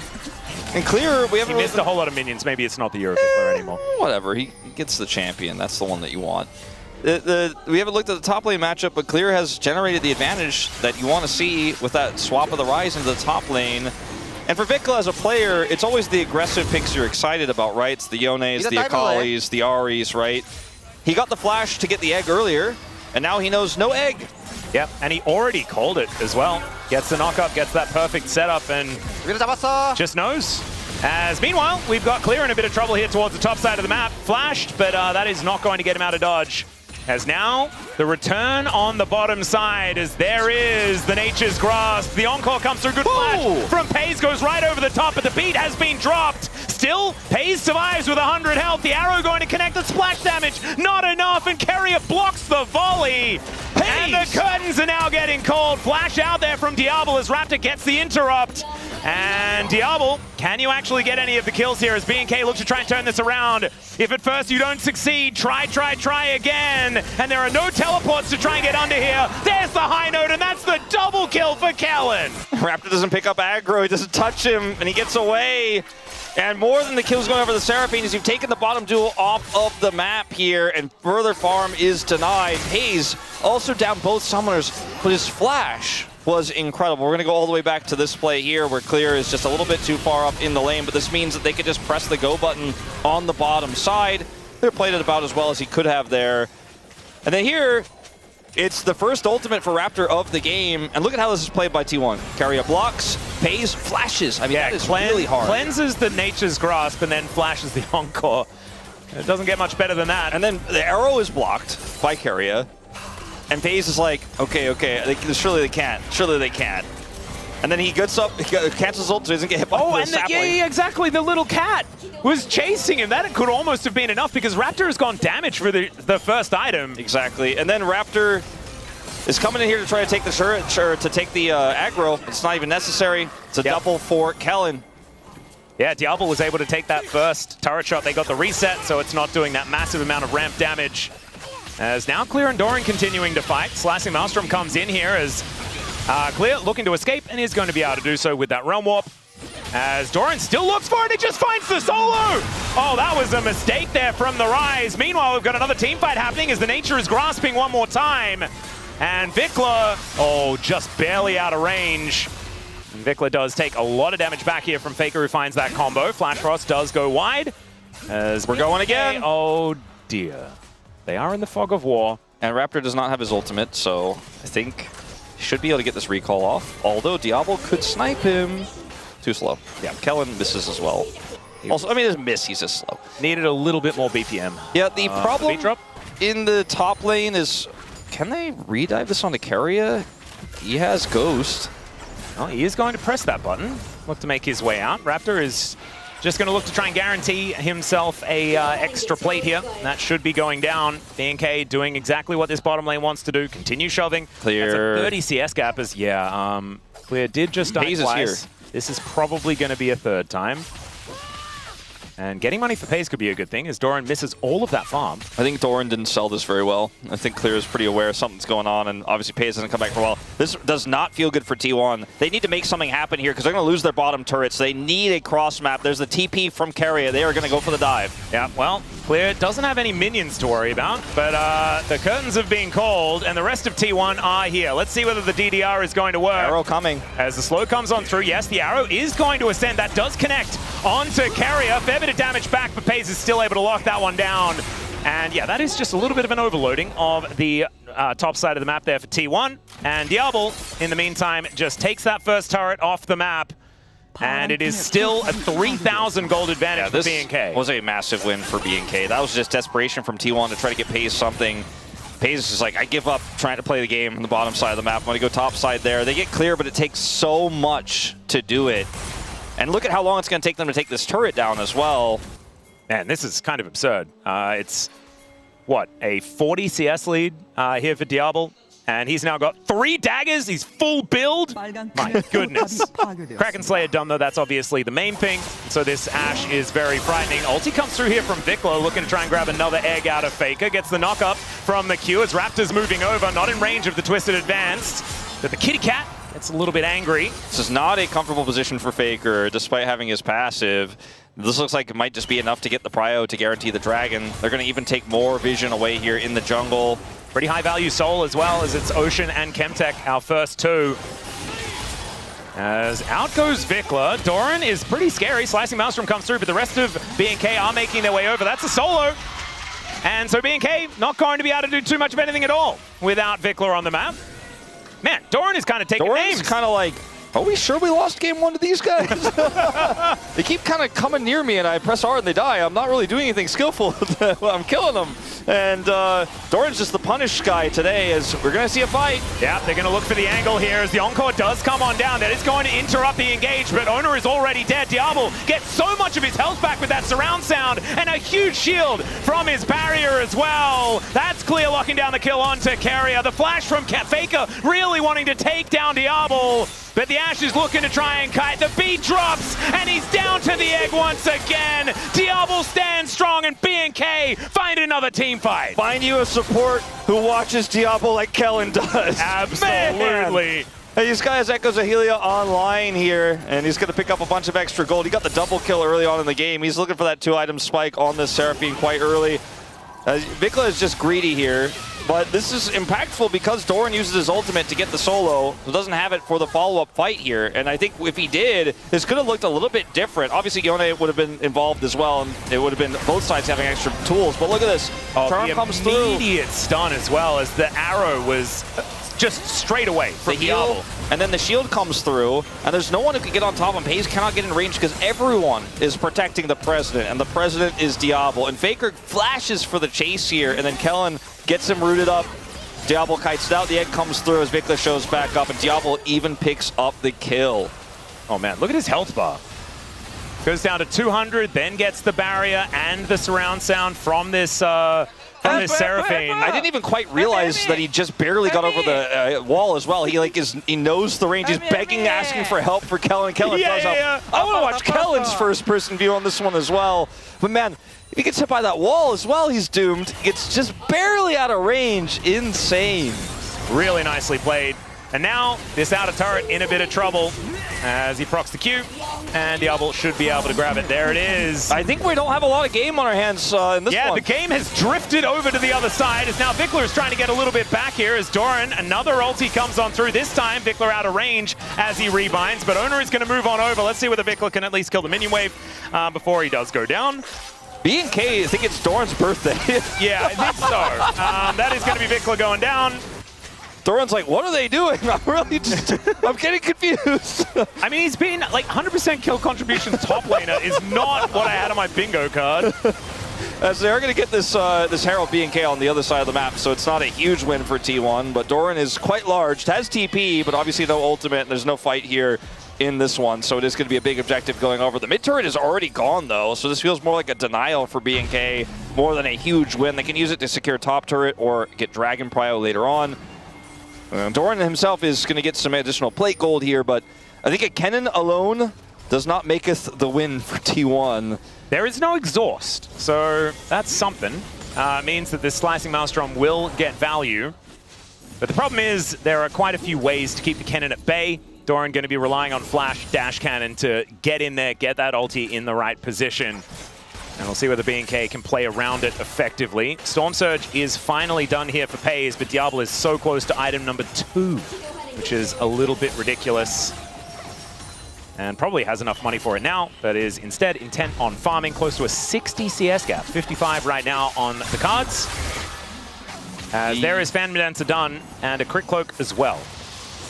Jhin is not a champion that does a lot of sustained damage. We know this. Yeah. This Jhin with a Storm Razor only against the Phantom Dancer. Did I say Storm Surge before? I apologize. If you did, I think that is a different item. Vikla built that in the last game, but that's not what it was. He is really just not going to be hurting anyone. Like, he's looking for roots, okay? I am kind of like wrapping my brain around how T1 could possibly ever get back in this game. And I mean, in Doran we trust. That is what T1 has to use as their mantra in this game. But when Doran, like after Doran's ult is gone, as long as he doesn't hit 5 people, who follows up? Faker is it's gonna be a while before he's really putting that damage down. It takes a long time for him to do that damage. His wall could cut somebody off. You know, there's a cyclone angle. If Diablo makes a huge mistake or gets greedy or just, you know, does the Diablo thing where he's like, I'm just gonna walk into that brush because I'm fed and I'm gonna make it happen. You know, maybe those are the ways back into the game. Doran has been doing a good job of punishing some of the BNK members who have not respected the fact that he's massively ahead in this game over his opposition, but I don't know what that means outside of like Vikla messing up and getting caught by a Q stun. Yeah. Well, he's going to get caught by a Grand Entrance, as Ona is just like, why, Carrier? Why did you bring him over here? As never mind, Vikla is just going to snap back. Doran is there, and I think BNK do know that the cannon is frightening. They potentially drop Herald here to hold prior for this Infernal Soul point. Yeah, this Herald has actually been held on to for quite some time here for Raptor. As Kellen doesn't quite get the beat drop on to Carrier. Raptor moving over though, and BNK, they know exactly what they want. Soul point on the cards, and an Infernal Soul is going to feel absolutely fantastic for this composition. Diablo picks both up compositions, to be blue buff, which is pretty good for Ashe. And how does T1 get in here? Like, really, more specifically, how does Doran get in here? Because right now he is T1. There's no one else, and Flash Dash Cannon Wolf, that's how. I think he said, you know what, let's try to go in here on the 4th dragon. This isn't Soul, right, guys? I mean, Soul Point is still so incredibly powerful. BNK utilizing their 4,000 gold advantage in order to make sure that they pick that one up. Man, this is just a ridiculous gold advantage. And BNK's composition, just in general, looks great. Beautiful little tiara picked up here by Kellen as well. 2 items on the double kill Seraphine. There's a knock-up onto Doran. Flash Twisted Advance comes on through as the Nature is grasping one more time. Ulti comes down, but Doran is able to buy a little bit of space. Still, the Kitty Cat comes down, and Vikla is able to lock that one up. There was also an arrow in the air, and so the cannon gets shut down. And yeah, I mean, this was where T1 were going to be able to find a way back in theory, right, was the Fed cannon. Now even he is getting put down, and Diablo is continuing to be frustrating, taking 2 plates immediately. And the bottom lane, like they're getting this mid-turret plate gold while the bottom lane has a Herald crashing into the inner. The macro is once again very strong here for BNK from this lead. And Wukong really does not like Seraphine. It's very difficult for him to close the gap on anybody. Ashe also make him annoyed. He's not happy. He's not having a good time. No one is having a good time anymore with Doran dead. As you pointed out, really the last bastion of hope for T1 to put themselves onto match point. And instead, we're looking at a world where BNK likely to go up 2-1 over T1. Point. Like possibly going to go directly to our top 3. And round 2 has been the 3-1 round. Round 1 was the 3-2 round. So far, we saw Genji and DK. They went to 3-1. Yes. As T1 are going to do the T1 Baron here at 20 minutes and 53 seconds. I mean, Nivea damage is pretty real if she had more items. Look at all the things. It'll take a while. Yeah, Vikla is going to have to teleport in here. Let's see where he's going to go, as the teleport in the backline is going to come on through. BNK do manage to get here, but T1 have this Baron so incredibly low. Arrow going to connect. There is the Encore. That's the Baron secured, but can they keep themselves alive? As the Nature's Grasp comes down, and Ona is going to be the first one to die. Clear has now found Doran, and Doran's just going to die? A solo kill for the Rise, who has felt like an afterthought this game. 2 dead in trade for the Baron.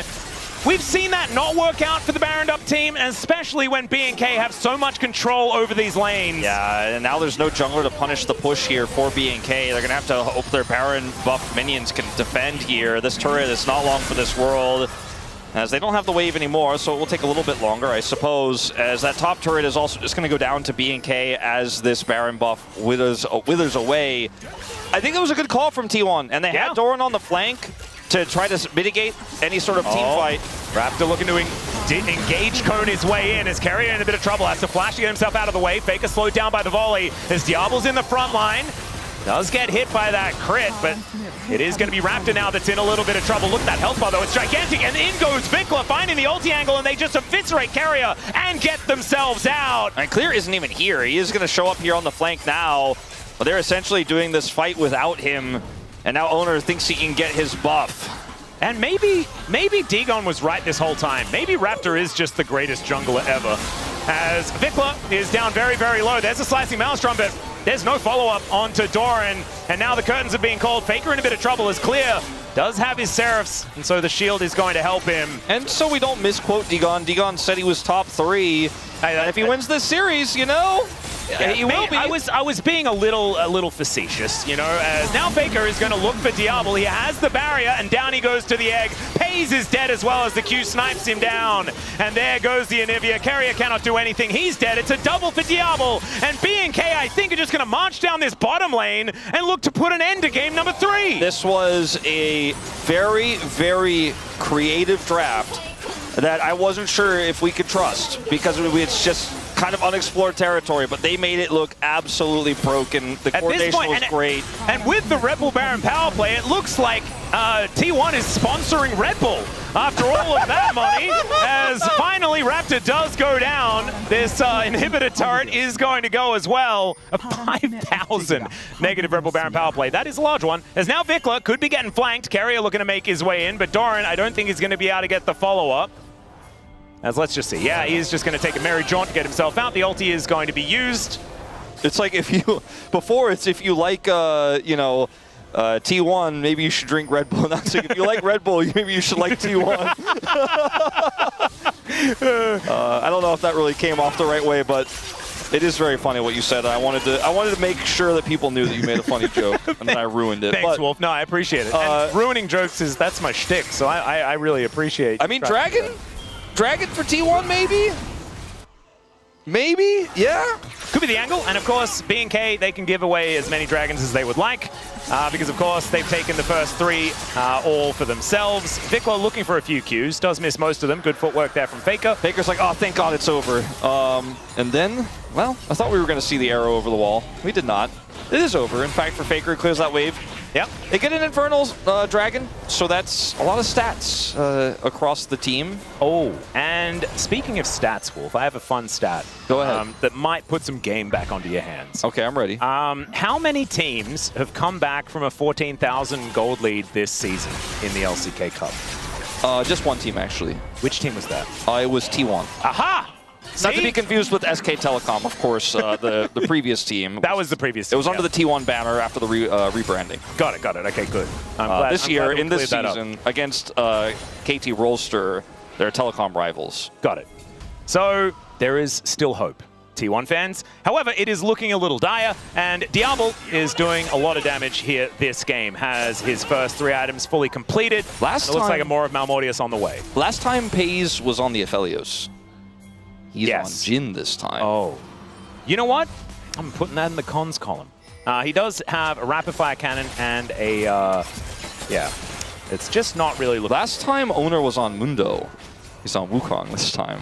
Which is not necessarily that bad if he can find a flank angle. But they don't have a lot of vision, they don't have a lot of control, but it could be some sort of crazy cannon, Wukong, Rakan, Wombo combo onto 5 people. Yeah, Clear is about to actualize, though.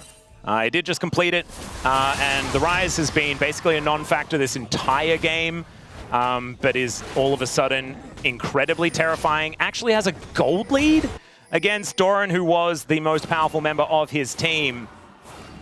And speaking of gold lead, Owner actually does have one as well, which is kind of crazy. Arrow going to catch Carrier in the middle of his grand exit, and Diablo just walks him down. Is it going to be enough, though, as they look for the curtain call, and Diablo just stands behind the tanky boys. The Wukong aren't able to do anything, and B&K just wipe out 2 already. Now Faker, Pays, and Doran, can they hold on to the base? That is the question. Slicing Maelstrom is there, and it's going to need to be massive. Clear takes matters into his own hands. There's the ulti from Vikla, and they just take down the cannon before Doran can do anything at all. And Clear is just tanking up. Nexus turrets doesn't seem to care too much at all as Diablo is peppering these ones down. Faker is discovered. The flash twisted advance there from Raptor is good as Carrier has respawned already. Gets a nice double knock-up. But where is the damage? It is just absent here on T1. B&K's lead too large. And they will take down both Nexus turrets and the Nexus and look for match point. One more win from this team as Diablo goes complete beast mode in the enemy fountain. The Nexus is destroyed and it's match point for B&K. B&K might just do it. They could be going to Hong Kong, man! The preparation coming into this series feels much stronger than what T1 have brought to the table. They've had fantastic answers to T1's drafts. The flex of the Rise in the top lane, the early Ashe Seraphine that dominated the lane and pushed Pays out. Not to mention the Yone that came through that ended up doing a lot of work to push Faker out, put him behind in this game. It is just an unreal performance here from B&K. The squad is looking great. They just look like a strong team. It's not just the B&K aggression, it's the macro, it's the follow-up, it's holding on to these leads, preventing T1 from getting back in. That play from Diablo at the end was basically him just saying, I already beat this game, I'm not playing the T1 DLC, where we go, oh, did they come back from a 14,000 gold lead? He's like, no, I'm just gonna go kill Carrier. And he did the whole thing blind as well, Wolf. Did you see that? He only had hair in his eyes. It's crazy. He can't even see his monitor, and he's doing things like that. Absolutely absurd. As you can see, more than double of what Pays was able to put down, and I don't like Jin anymore after this game. It was your first time disliking him. I never really liked him, and I really still don't, as it turns out. But T1 a chance to bounce back here in game number 4. They can queue up the silver scrapes, and often when their backs are against the wall, that is when we get the T1 that creates that magic. So we'll see whether they can as we go to a short break. The space is then going to break that game down, and we'll have game number 4. Let's see whether B&K can maybe do it.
그냥 이거 영상 캐넨 나왔어. 끝났어. 턴에 애니비아 풀터 볼게. 라인 들어갈 때. 미드 바텀에 미드 바텀 끝나. 바텀 라인까지 박아줄게. 바텀 라인 써. 맞지마 그냥. 빌려줄게. 이제부터 가줄게. 아니야 박아봐 나 풀터. 애니비아 노플. 라인 쳐. 타워 쳐. 가려야 할때 이거? 타워 쳐. 나 세라프 있어. 근데 시간 많이 남아서 그냥 끝나긴 해. 끝나긴 해. 타워 쳐봐. 끝나. 타워 쳐봐. 8초야. 타워 치면 끝난다 얘들아. 길 없다 얘네. 타워 칠게. 이거 해봐달라는데? 네 맞아. 아 놀아. 한번 잘해보자.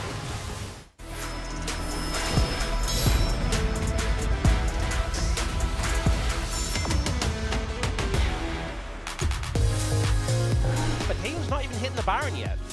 Lehens is also looking for a flank angle as Ando does see that this ward is here. Rich is now moving over. They spot Lehens as Jiu looks to get himself to safety. Decides to be shoved up, nothing. And Willa finds everyone with the flag and drag as Rich looking to get into that backline onto Taeyeon. The arcane shift is good, but the flash is there. Rich doesn't hit the Q though. Taeyeon survives for a long time, but Scout's dead. The damage is gone.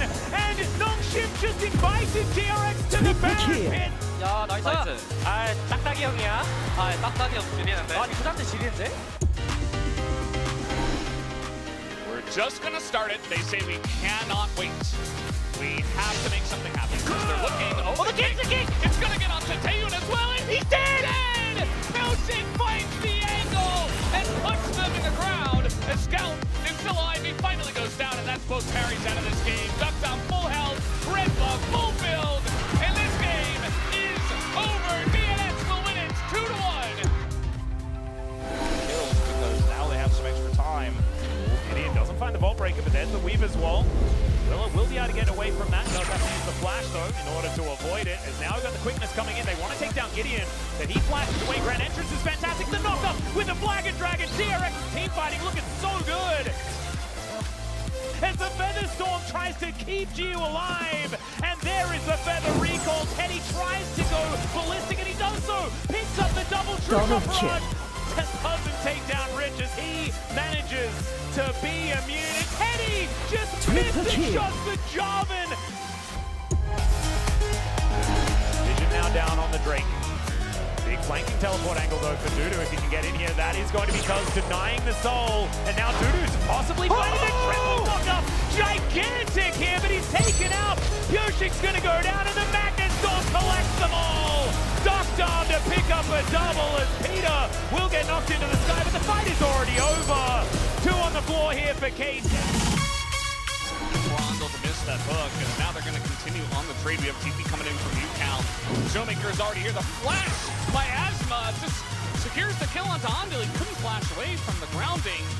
And again, we're fighting over an early scuttle. And Gio goes over the wall, and they're going to commit to this one. They want to get on top of Smash. Where have we seen this before? It's Showmaker with full health and full mana, and they're all running away from him. As Willard's getting low, Showmaker can kind of do whatever he wants, although he's in less comfortable spot this time. Still going to get the kill on a Gio. Still looking for the kill on a UCal. 야, 지금 뺐다. 야, 잡았어. 야, 왔는데? 셔메이커 무빙 보소. 진영이야.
For those of you that watch the greatest league in the world, the LCK, to learn, this is a great segment to do it because we've got a lot to cover. B&K FearX on the cusp of knocking down T1 to the lower bracket in a way that no one thought, except maybe Umty's prediction might come true, but everyone else thought this was a foregone conclusion. T1 was going to take this. But B&K FearX have come to play. They've done it with their play and with their drafts as well. It has been comprehensive so far. I mean, even last game, we really liked some of that draft, even though they lost that one. This one, though, to me, this was a clean sweep, and really there were 3 things I think gave them a big edge. Firstly, they had that Ryze first pick. The Anivia was picked into it, and then I think T1 made a bit of a fumble, blinding the Kennen. And Ryze into Kennen is a matchup we've seen way in the past that is good for the Ryze. They end up flexing the Ryze top and going this Yone Maokai. And the other thing is this Ashe Seraphine. T1 didn't have a good answer into it. They end up going the Rakan. Terrible matchup. They got poked out so heavily. And also the Maokai that came through, playing Rakan, Wukong into this composition with all this CC. The Maokai ults over the fight. How are you supposed to play Rakan into that when there's so much CC that just flies through you? Unplayable. Literally, like, this is probably the biggest draft gap we ever had in these plains, playoffs, whatever. Like, you cannot win mid lane jungle 2v2. We cannot win bot lane 3v3. It's impossible, by the way. So it's just a draft cap. Like, it's unplayable. I don't know if you can see it or hear it in Wadid's face, but that sounded like former old support player saying, this is unplayable as we take a look at the early action that happened. And actually on this patch, they buffed Maokai's Q damage. He got 10 extra damage at every rank. It might have made a difference here. There's a lot of Qs that came through in this extended fight. For sure. Raptor did just manage to survive. So close.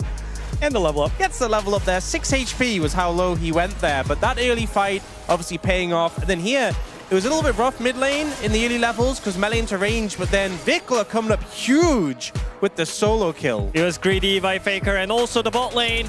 I told you it's unplayable, but also you can't really match here because you already know that you cannot match 3v3. So this is such a free angle for BNK. Even though like T1 played so perfectly on the bot lane, it was really rough. Yeah, I actually honestly want to give credit to FaZe and Carrier for how hard they tried in that situation. They did. They were doing everything. They were sweating, they were fighting for their lives. They were like requesting help, requesting backup. Where's the backup? It's not coming. I'm sorry, guys.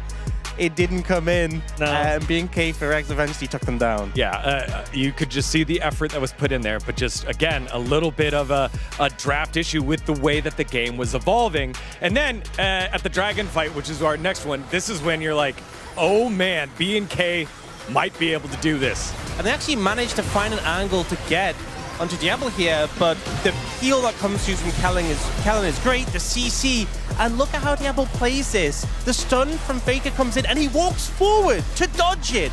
He's a psycho, but it works. Yeah, I mean, this is why we love Diablo in this kind of situation. He's always looking for the opportunity, even though he's 1 HP. And the Faker hunts him down, but it doesn't matter. And also, it was kind of lucky that he started off the ultimate with the Wukong right when there. He walks forward. Oh yeah, like he dodges the Anivia Q perfectly. And I think this made BNK in a good position. Help! Help him! Help! And at the end, he's like giggling as well. He knows that he nailed it. Also, his flash actually comes up in this play, comes up at the end, but he trusts his team and doesn't burn it. He knows he's got it on lock. Yeah, just great plays from the team, peeling for him. And it as well, the step forward when the stun comes in was just so crazy to me. But what we've come to expect from him. Yeah, and with those plays that were so focused on the bottom side of the map, that led to a huge gap in gold and bot lane completion time for the items, that extra boost of gold. FaZe was asking anybody, hey, you got a slingshot? You got a cape I can wear? He had nothing. So the reason this is such a big difference is because even when people have really hard one lane, you get so much passive progress in the quest. Just by being in lane, it'll progress very quickly. So even when people have crushed lane, they eventually get the quest. But they went for the swap. Lane was so unplayable. T1 said, FaZe, you have to leave lane, you have to go top. And so that passive progress slows down so much. And it ends up being 7 minutes 43 later. And the problem is, for every second, every minute that goes by that you haven't completed the quest, you're losing out on the extra gold. You get extra gold from minions, from everything, from kills, takedowns. That is so much gold lost. And we saw FaZe running around with just... Yeah. I mean, he was horrible item. He was looking for the play on the top, but I think in that moment you have to just go to the play right, like instantly, you know. So, but he was just waiting in the brush for like another minute, right? So that made me so confused in the situation where, like, you're doomed. You can't go back after this. I think once you swap, you have to go back bot. The tower's down. You have to make sure you finish your quest because it's like 4.8 about times faster the quest passive progress bot lane compared to top. Once your quest is done, you're free. Again, they've done this specifically. Like you have to be in your lane. You have to get your quest finished because I think that just fried him. I'm just saying, again, this was huge draft gap. Like even I think like Dan and I can play Ashe Seraphine into this Jin Rakan, and I think we can actually win because this is so free matchup. Like so free. And what's happening? Like T1 is still like keep picking for the first selection. They're just picking the first pick. But I think at this point they should pick the second pick to get the counter pick on the bot lane to get a better matchup on the bot lane because bot lane is the thing. You have to win the matchup. You have to win the pressure. You have to win the priority. Well, this time they had second pick. Thank God. Thank you. No, but last time they had second pick and they picked Rakan. I mean, I guess that's what they did.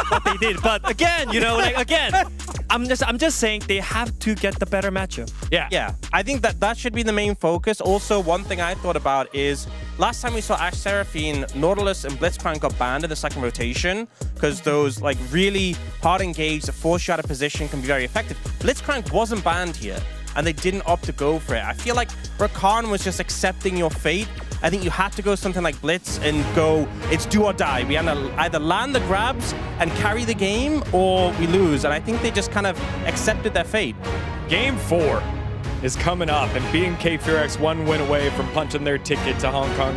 Because no matter what, if they win this series, and even if they lose the next, the lowest they'll finish is lower finals. So that would be huge for these players in this organization. But T1 never gives up. Let's see how it all shakes out with game number 4. Thank you so much, gentlemen, for that breakdown and some understandable frustration at the playability of the draft there for T1. But one thing that I will take a little bit of like maybe just adjust is that T1's backs weren't against the wall. Not yet, not for real. And now they are. So let's see whether T1 can do that thing that they often do where they lose a couple of games because they have a bit of fun and then they realize that they have to lock in. Locking in is going to need to start now. And B&K, let's see what they can do. On the blue side this time around, T1 choosing second pick. So making sure that they can get counter pick and they will be on the red side. We're getting a little bit into Taliyah territory, right, in terms of mid lane viability. I am curious to see if that pick is going to come through. Vikla also does have quite an eclectic champion pool. We mentioned we love him on the melees, we love him on the aggressive dive picks. He's played Morgana mid. He does what he wants, okay? Indeed. He is a type of player that might have another creative strategy planned and prepared here going into this one. Because one thing seems very clear to me from watching the drafts we've seen. All three, or all four, or we'll see what happens in the fourth draft, but of the 3 games we've seen so far, B&K seemed like they came in with a much stronger game plan. And T1 have kind of just been flexing around it and playing standard and believing they're the stronger team, which everybody believed, by the way. And B&K brought strats. Let's see if T1 have any strategies of their own. Well, the Vi is not going to be it, as they are going to ban that one away. The Nami taken away as well, to make sure that there is no Corki or Lucian shenanigans. I actually think that the Nami ban is really cool. Kind of helps shore up a Corki or a Lucian lock-in. I wonder if B&K leave the Nico up and see if T1 ban it.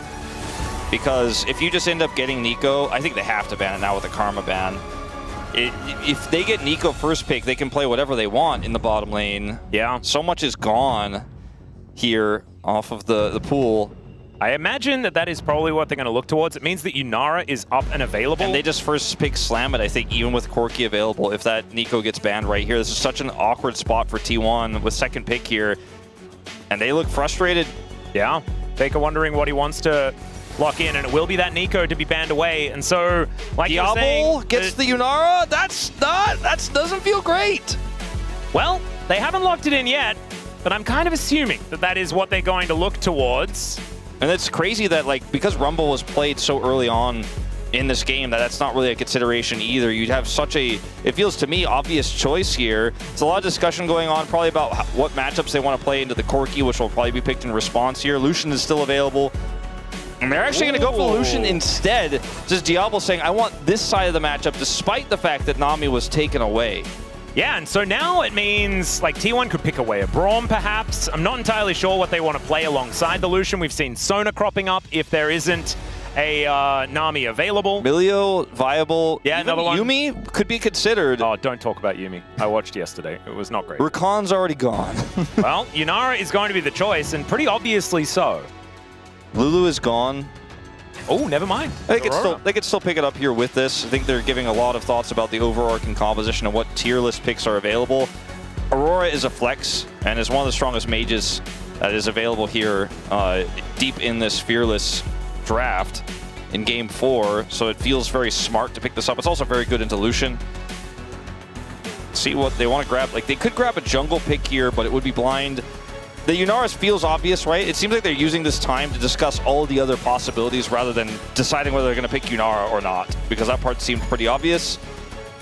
Well, is it going to be rounding out the bottom lane here for T1 after this next couple of picks, or is it going to be locking in something else? We'll just have to see. B&K they can grab themselves their priority bottom lane of choice. Emilio is putting all the eggs in the Diablo basket.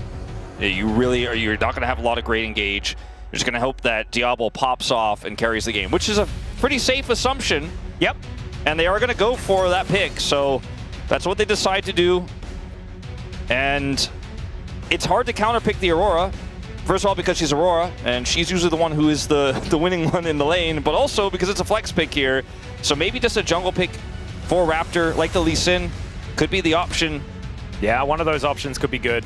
We'll just have to see. Maybe getting something that can reliably get on top of Yunara is kind of what they want, but instead, Twisted Fate being considered, and Vikla will lock that one away. We've seen Showmaker find a lot of success on this champion so far. Obviously, he is one of our better Twisted Fate players, as he does have many years of mastery on the champion. But Faker, let's see what he's going to do, whether he's going to be donating that Aurora towards the top side of the map, or whether it's going to be something else. Because there are certainly options into Twisted Fate that you can take, or they could just lock away Carrier's pick if they want to make sure that they get something high priority into this bottom lane. And it looks like that's going to be the option, as Nautilus will be snapped up. Vikla has played nearly 400 professional games of League of Legends. He has played 4 games of Twisted Fate. Wow. Pretty bold position to pick this here for him, given that he has strayed from it, even when it was at its strongest. We had 80 Twisted Fate and stuff like that. Pretty crazy stuff. BNK coming with the strats today is the Nautilus makes a lot of sense. You just got to lock down the solution, especially now that the Twisted Fate is there. You know this is going to be mainly a one-threat composition for the side of BNK. Mundo will be taken away. Yeah, just trying to get rid of the next tier of junglers. Mundo's certainly there. Lee Sin, definitely one of those. And T1 will have the first choice after we do get out of this banning phase. So Owner will be able to get the first pick of the rest of the litter that are available. I think the Nautilus pick was super smart because if you're T1, you need any way to get on top of this Lucian. Lee Sin was a great ban as well. It's very strong right now, but another one of those picks that can find creative angles, and Emilio can't really outplay very easily either. Jace taken away now, making it feel like this is going to be a top lane Aurora pick. Yeah, that's what it kind of feels like, and maybe counter pick for Faker could be the thing. Although, picking something into the Twisted Fate that is already being shown could be something to look out for as well. One final ban to come down for BNK. Let's see what that is going to be here. The time is ticking down. They're probably struggling because they're like, there's just not that much engage left. Talia is another thing that could give this Lucian problems and also match the Twisted Fate in rotation. That's a Malphite. That is certainly one way to get on top of this guy. And he's going to lock it in. Malphite has been not all that successful here in the LCK, but thankfully Faker already played Sylas in this series, so they don't need to worry about that one being picked into it. Let's see how BNK are going to round out their draft now, looking for a jungler and a top laner. Unless they do something very weird, but I don't think so. Now that they know they don't have to worry about the Trundle, they might just put Clear on, well, I was going to say Scion duty, but into the Aurora would have been a really tough sell, so they end up giving him the Gnar here. All right, what's it going to be?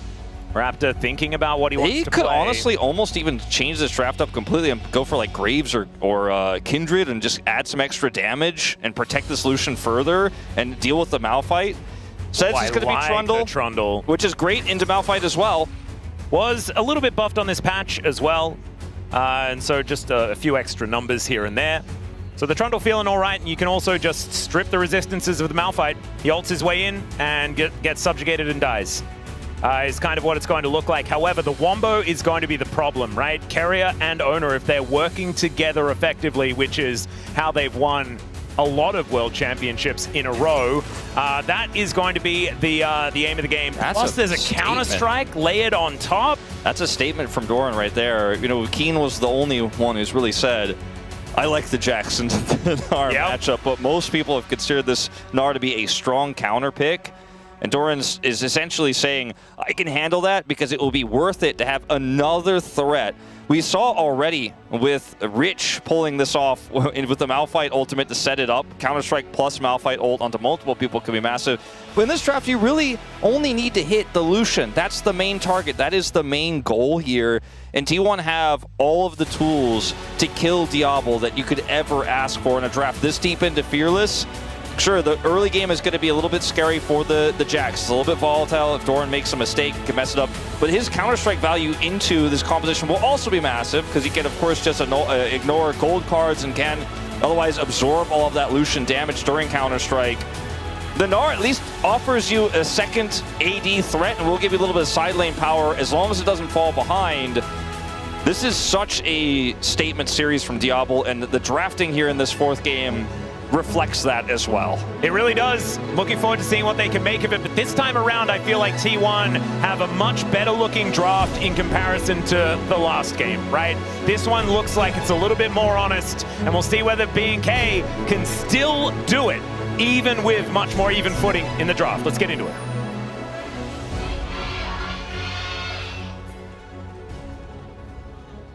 미니언들이 생성되었습니다. All right, we didn't have the Shriek in the fan chants for B&K this time around. We'll just have to see whether they lose because that wasn't there, or whether it is not actually a factor. Atlas is looking at the stats. Yeah, that's the stats that I care about. As Vikla finds a red card. There we go. Shout out to Reginald. You love to see it. God, that's a deep cut. It's been a while. All right, Raptors just said we're going to start up some vertical jungling right away. He is just going to eat rock. That is what he's thinking about doing. Malphite, whether he can make Ona's life bad. Was nerfed a little bit. You know, at the very beginning of this season, he was a lot stronger. As we're going to see a little bit of a trade here. But I think that messing up the pathing of the Malphite and just kind of slowing him down a little bit can be really strong, especially because Malphite. The thing about Malphite in the jungle, one of his biggest weaknesses is he doesn't want to interact with the other jungler most of the time ever at all, because he kind of just doesn't do anything, and Raptor will be happy to continue to fight with him. And so we'll see how this goes. I do agree that I think T1 have a slightly stronger draft here. They have the right tools to kill Diablo. And that's the whole name of the game here. And this is one of the better Malphite drafts that we've seen, because I think, for me, I was kind of low on Malphite earlier this year because a lot of time he was the only engage, or the only primary way to set up. In this game, he has a Nautilus to press R to make sure he guarantees gets it, and then a Jax to follow up, and an Aurora to set up the slow so the Nautilus can get into position to press R, etc., etc. So I think T1 really have quite a strong Malphite draft. Yeah. And now you can see Ona is forced to move towards B&K's side of the map. He is going to head over and look to try and clear out their blue side. But that means vertical jungling, and the bottom lane will be completely isolated. Raptor rotating around to try and find the rock. That is all he cares about in this game, as Faker finding a lot of damage onto Vikla. It looks like Ona has successfully been able to get himself this blue buff, and Raptor caught happy feeding just a little bit here. Wanted to double check to make sure that Ona wasn't taking his bottom side, and he indeed wasn't. He headed straight towards the top lane. And because Doran's doing so well in this early matchup here into clear, and Faker is crushing the mid lane, Ona is really under no threat. He can actually do this quite freely, and nothing will happen. There will be no punish. There will be no rotation over from either Prio or Soul Lane, because they don't have Prio. Yeah, so Mega Fire Kick comes in here onto Pace, stops any follow-up after Carrier gets in, and that double tap doing a fair bit of work there. Diablo is ready to play the game. Oh, yeah. He has got plenty of warm hugs here from Kellen. Melio's abilities are just the best. Give him a warm hug so he can massacre the enemy at high range. And I really like that Breath of Life it's the ultimate ability, and now that Aurelion Soul has changed, he doesn't have Breath of Light anymore, and so at least it's kind of similar. There you go. You get to, as a play-by-play, I get to say that name, like, kind of still. All right, Ona going to get discovered here by Raptor. That's kind of what Raptor has really liked here, as Kellen taking way too much damage towards the bottom lane, lit on fire, and the flash over the Mega Fire Kick is kind of crazy from Paze. Diablo still able to offer damage back, but they do get all of the summoners out of Kellen. Yeah, this can backfire, because Diablo has both sums, and it's a 3v3 now here in the jungle. Rock. Gets, see, told you he wanted to eat the rockets. Pace! Yeah. He just gets flashed on because his flash was down! That was not a favorable looking trade. for another one, but it's gonna let Carrier live for the moment. It was not a favorable trade, unfortunately, for the bottom duo there of T1. Diablo has his flash, has his barrier, knows he can follow up on the play. And every single time Carrier steps up and looks for a hook, you've seen Diablo's positioning, he's like, oh, well, I shoot the 80 carry. Yes. And my support is going to help me do that. And I don't even care if Kellen dies. I'm going to get the favorable trade. So watching it was a really cool flash play from Carrier, or sorry, from Pays. But unfortunately, it doesn't result in the kill. So that's a problem, because now he doesn't have it. Diablo's also at full health because all of Pays' Q was used on Kellen. Doesn't have Q anymore. Has to stack it back up. Doesn't have flash. And this over the wall from Kellen sets it up. Beautiful, and then Diablo knows that he can invest his flash in order to grab that kill. Raptor was fighting the rock on the top side of the map, and so therefore, or on the upper side of the map, he wasn't on the top side, he was in the bottom lane, but still. Too far away, as now Vikla fighting against Faker here momentarily. Stacks up the deck, but unfortunately just has to walk away. And Faker now hits level 6, so does Vikla. We'll see where the gate is going to be going, as Cannon denied here by B&K. It has been a little bit of a bottom lane problem for T1. Diablo is having the series of his life right now. Really, we know this guy is an incredible player, but they haven't quite reached the we can take down T1 in a best-of-5 level of height. Exactly. It hasn't been to the level of, let me prove it against like the defending world champions. And not obviously the defending world champion 80 carry in this scenario, because Pays has slotted into Guma's spot, but he is absolutely having the series of his life, and they're drafting for him too in this one. Like, you know, this is B&K saying, we trust this guy, he's young, he's not that experienced just yet, hasn't played too many big best of 5s like this. But we know that he is just not going to get nervous, he's not going to choke, he's going to perform. And outplays Pays and Carrier there in the bottom side. Yeah, does so beautifully. And this was first pick, right? You love to see a first pick pay off. Manages to get that, that first blood. So all of that extra money to the tune of about 600 in the lead. 10 CS up as well. So Diablo's very scary. And we do have a rock down here once again. Ona has just hit level 6 as well. And Raptor is nowhere in the vicinity. So a possible option here as they do turn off the lights, but there is a ward still here. And so B&K, they will get some advanced warning of the rock moving over. Kellen spots him. There is the flash, but they catch the dash. There's the hook from Carrier. And Diablo, he survives for a long time, but will be taken out. There's the T1 answer. Yeah, no flash for Diablo after the previous play. And a bit of a caster curse, perhaps, but not really on Diablo. A good prediction from Owner on the dash. And he dashes essentially right into the waiting arms of the Malphite. Yeah, beautifully played there from T1. Now, Carrier does pick up the kill. So it's not as good as it could have been here for T1, but it is pretty massive to get Pays back on footing of some sort, you know, back on, I don't want to say even footing, but he's no longer massively behind in CS. So it's a successful gank this time around, as one of the only real counterplays to Malphite Ultimate is reacting quickly and pressing flash in situations like this. Owner predicts the dash, but also knows that Kellen can't help, and there's also a Nautilus there. So even if he doesn't dash there, he dies, right? Yeah. So it's kind of checkmate in this scenario. And no level 6 or anything like that for Kellen, and I don't think that would have helped either, because knockups are not really that affected from the cleanse. So Vikla continuing to get harassed here by Faker in this mid lane, but he is kind of cheating, right? So he is going to be developing plenty of money on this Twisted Fate, moving towards his Rod of Ages as soon as he can. Faker is doing a lot of work, though, as we can see here. He may have actually just lost a cannon as Diablo, he's angry. Going to throw out that culling, gives Carrier a bit of a back massage. Pretty difficult to dive here. Overgrowth going to be taken down. Here's the gate to come on through as Vikla right underneath the turret will get knocked up as Pays is going to be the target, but he takes a long time to kill. Raptor just tanks it up. And he will be A-OK. Wildcard's not enough to take down Carrier, and the Rock is moving in. Faker there as well. Walks over control vision as Diablo is still trying to get more kills. As Faker goes between worlds, but immediately he's CC'd. Carrier gets the Titan's Wrath as there's the ulti from Ona, but the flash out from Diablo's fantastic. Still, he's going to go down, and down goes the Troll as well. T1! They are looking for some silver scrapes, and if they keep playing like this, they may find him. Yeah, still, though, I mean, it's not that bad for B&K. At the end of the day, they end up getting the kill onto Pays. And, I mean, Vikla, That's a little awkward cutaway. I heard a flash. Yeah, was that a flash gold card? Yeah, we're going to see that in live. Oh my Vikla just God. grabs a solo bolo. Oh my God, Atlas, that was... All right, so I guess it's not that even. Sorry, not that T1 favored. It's in fact a pretty even trade. Because it was a fairly even trade at the start of this. And then Diablo, he just can't help himself. I mean, that's why he's so good, but also maybe just play it slower. He wanted to avoid getting hit by the edge of this, but then he's like, oh, maybe I'm going to die no matter what. I want to go for Keria. Still flashes the ultimate, by the way, because he's a psycho. Yeah. Not 100% sure about that flash from Kellen to try to get in there and give him a heal, but ultimately... I like the idea. Yeah, the gusto was real. Flash gold card means he knows he has the extra damage. Qs, hits the auto. And needed that sidestep. If he doesn't get that sidestep, then they both die. Or just he dies and looks very silly. So Vikla living life on the edge, but it's going to pay off here. 2-0-0 for the Twisted Fate. Means that he gets his Rod of Ages completed very early. Exactly. After that kill, he could just buy it on the back. And now he's going to be building it early. He's a level up on Faker.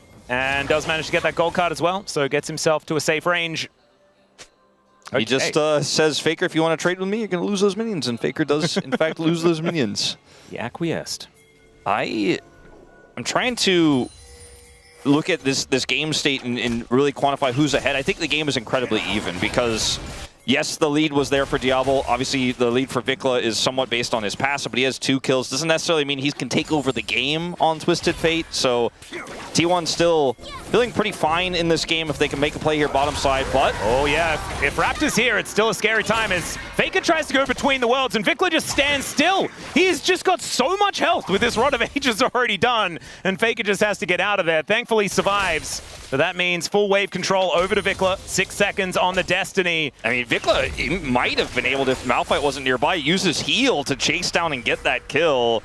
Obviously, Owner was nearby on the bottom side scuffle, so he does not commit to it, but still gets a lot of extra value here. And now the Malphite is not in the bottom lane, so they actually have full prio for the second dragon of the game. And this is what you want to be doing with this composition, constantly playing through Lucian, constantly playing through your bottom side control, and setting up every single objective before this Yunara becomes a bigger threat later on. You know, Cull is running here for Pays. Oh, Vikla goes back and completes some items here at the same time. Faker looks to try and grab that plate, but I don't think he's going to be able to do so as Diablo's dashing in. Hook is not going to connect there as the fire kick comes down. Has to invest the ultimate, does Keria, as the Drake is going to be taken here. Now Owner is looking to try and pick up the kill on to clear. That Meganar is coming through though, and he elects, oh, he didn't even have the ulti, so never mind. Owner wasn't able to get too much of a follow-up, and there is a big difference between a Malphite ganking without ult and a Malphite ganking with ult. Yes, and also there's a pretty big difference in the impact that his ultimate, when he didn't secure the kill, made, and this gank here on the bottom side, securing more plates for this accelerated Lucian and getting the flash and ult out of Keria. So another defensive tool here down in the bottom lane if we see another all-in, as Vikla is just walking it off in this matchup. Yeah, these are Merc Treads, certainly looking pretty good, and that's only going to get worse as they upgrade, getting close to completing that quest as well, where those shoes are going to be looking pretty nice. This is a really strong position for BNK, but again, not alone enough yet to feel like this game is in the bag, but they're doing everything correctly thus far. Yeah, I think Doran certainly has a lot more agency in this game than what he's had previously. It's also an Ocean Soul, so not exactly the most of a big deal for BNK to lock down with their Double Dragon that they've picked up already.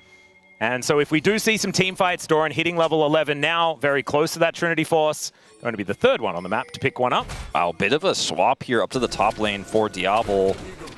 Does have his quest completed, so the penalty not going to apply that Ox was talking about before, and they're going to try to kill Doran and take this turret off the map. Pays cannot impact this at all. Yep, Nara is just going to be thrown out for fun there from Clear, and I don't think Doran is going to be able to do much of anything at all. There's the culling. That's going to take him down, and now they're looking for the turret here as well. That'll be first turret blood if they're able to get there, and you can see Pays is so far away from that bottom outer. And when you group up to take turrets on this patch, it's actually better than what it was previously. Absolutely. And there is a smiling CV Max somewhere because we haven't used this term in a while, but it's starting to feel like Funnolution in this one as they send him to the top lane. He picks up another kill. He picks up the first turret of the game. And Pays, meanwhile, isn't getting anywhere near as much on the other side. Well, that is going to be Vikla going down to half health. as T1 throws the kitchen sink at him. He walks it off again. Yeah, this is a very beefy TF. 4 stacks on that Rod of Ages. And yeah, with the quest completed, those Merc Treads are just kind of silly. And obviously Malphite doesn't build damage. Zeke's will help a little bit with the damage, but it's not like later on in this game, if they fall further behind, he can just ult Diablo and they win by default. Diablo can flash it and kill him, or sometimes just get hit by the ultimate and then shoot him and kill him as well. Oh no. There's a house, Faker. and the Nara's going to hit this time around. I think Clear could have done that by himself, as now Pays taking so much damage here from Diablo, who's got a Kraken Slayer, now building towards his Essence Reaver. This Dissolution is getting very frightening as the fire kicks are coming on through. Pays going to get interrupted as Raptor comes on over to clear out vision. And B&K, they just stayed right on this front foot, and it looks like they are never stepping back. T1, speaking of which, they're going to have to. They can't do anything here. I mean, at least they're getting the cross on the Jax on the top side, but it's being matched by Gnar bottom side, so it's going to be a 2-for-1 in turrets. They already got the top side turret with the roam up from Diablo. And so this is a big trade up again for B&K. The macro really good off of just a pick onto that Aurora. Faker's Aurora now 1 and 2 in this game. Massively far behind because of the passive, but that Rod of Ages early has really given Vikla so much extra safety and agency in this game. And it's a silent GGT Glow Park right now, because I think on one side the T1 fans are not happy with how this series has gone. On the other side, the B&K fans aren't going to call it over until it's over. Not daring to dream just yet. But it is, I mean, dead silent in here. Like when we saw that kill on the Faker, it felt like I was in a library. Yes. And we've heard that before. It has happened. I think a lot of us remember Busan for that MSI. Let's see whether we can bring some life back to the LoL Park, though, as it's not going to be for this replay, as this was Faker just getting caught out, and Clear just combos him down. This is a really, really great series, draft-wise, strategy-wise here for B&K, but it's backed up by phenomenal performances across the board. I think the way they played out this game as well, with the Trundle into Malphite and the fact that Raptor immediately starts counter jungle against Doran, dives on top of Vikla, and now this pillar is being very annoying. Raptor turns up at perfect time. Good leap strike to get Doran out of there, but he does have to invest it. Ulti now on cooldown as well. And B&K are like, yeah, Dragon's up. Don't care about that. It's Ocean Dragon. I already got the 2 real ones. I'm going to drop my Herald on your top inner and maybe even going to crash on your inhibitor turret. Oh my goodness. That's going to be a charge onto the inhib. As now Raptor is just walking back down towards this dragon as well. And Ona, he can't start that one up. Doran is down here, just trying to mop up the mess in the top lane.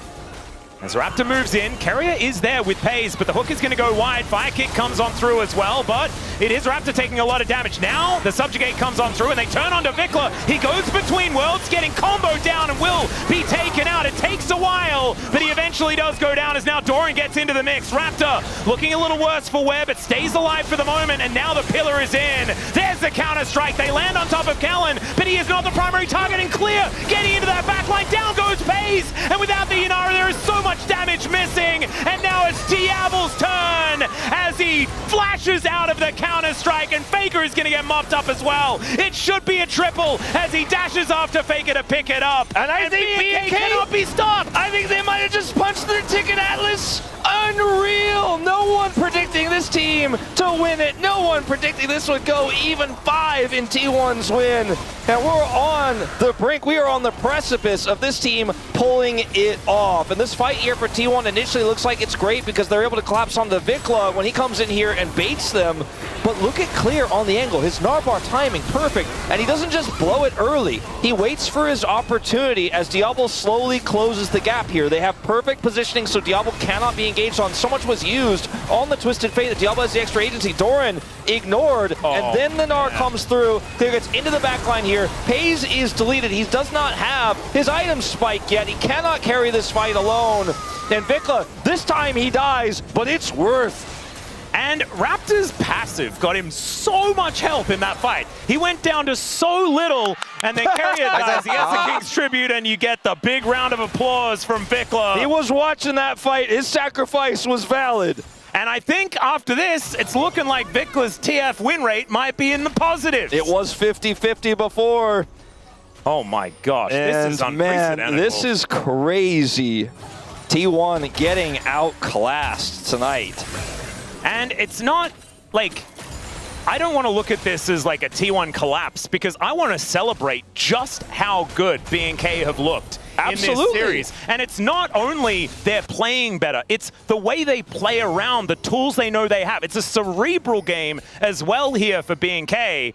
And they have all of the answers. They're playing to their strengths as well, right? Yeah. Clear blind picks the Gnar, and it ends up getting value because Doran wants to have a better follow-up. He wants to have the setup with this Malphite, but it's one of Clear's best picks, and he's performing well on it. Same with his Renekton that we saw even in the loss, where he had an insane performance there.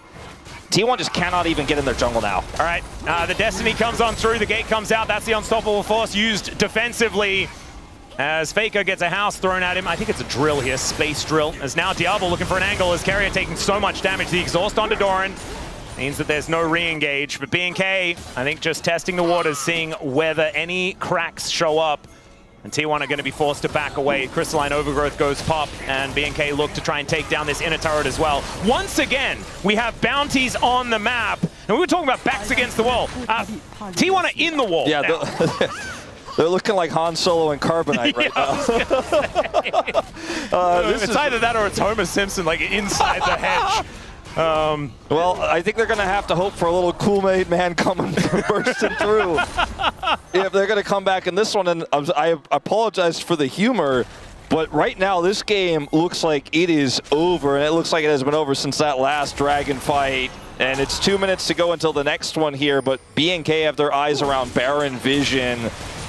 And this is a very, very strong Diablo setup here. Two items for Pays, but there are just so many different reasons why it's hard for him to pop off in this game because his other parts of this composition have fallen so far behind that he doesn't have the engaged frontline he was hoping for anymore.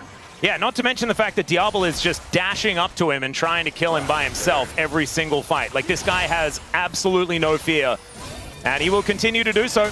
I feel like Kellen has found the perfect AD carry for him. Yes. Because Kellen has always been a babysitter support, right? A lot of the reasons why we were critical of Kellen is that he wasn't quite as able to start fights. Well, you don't need to start fights.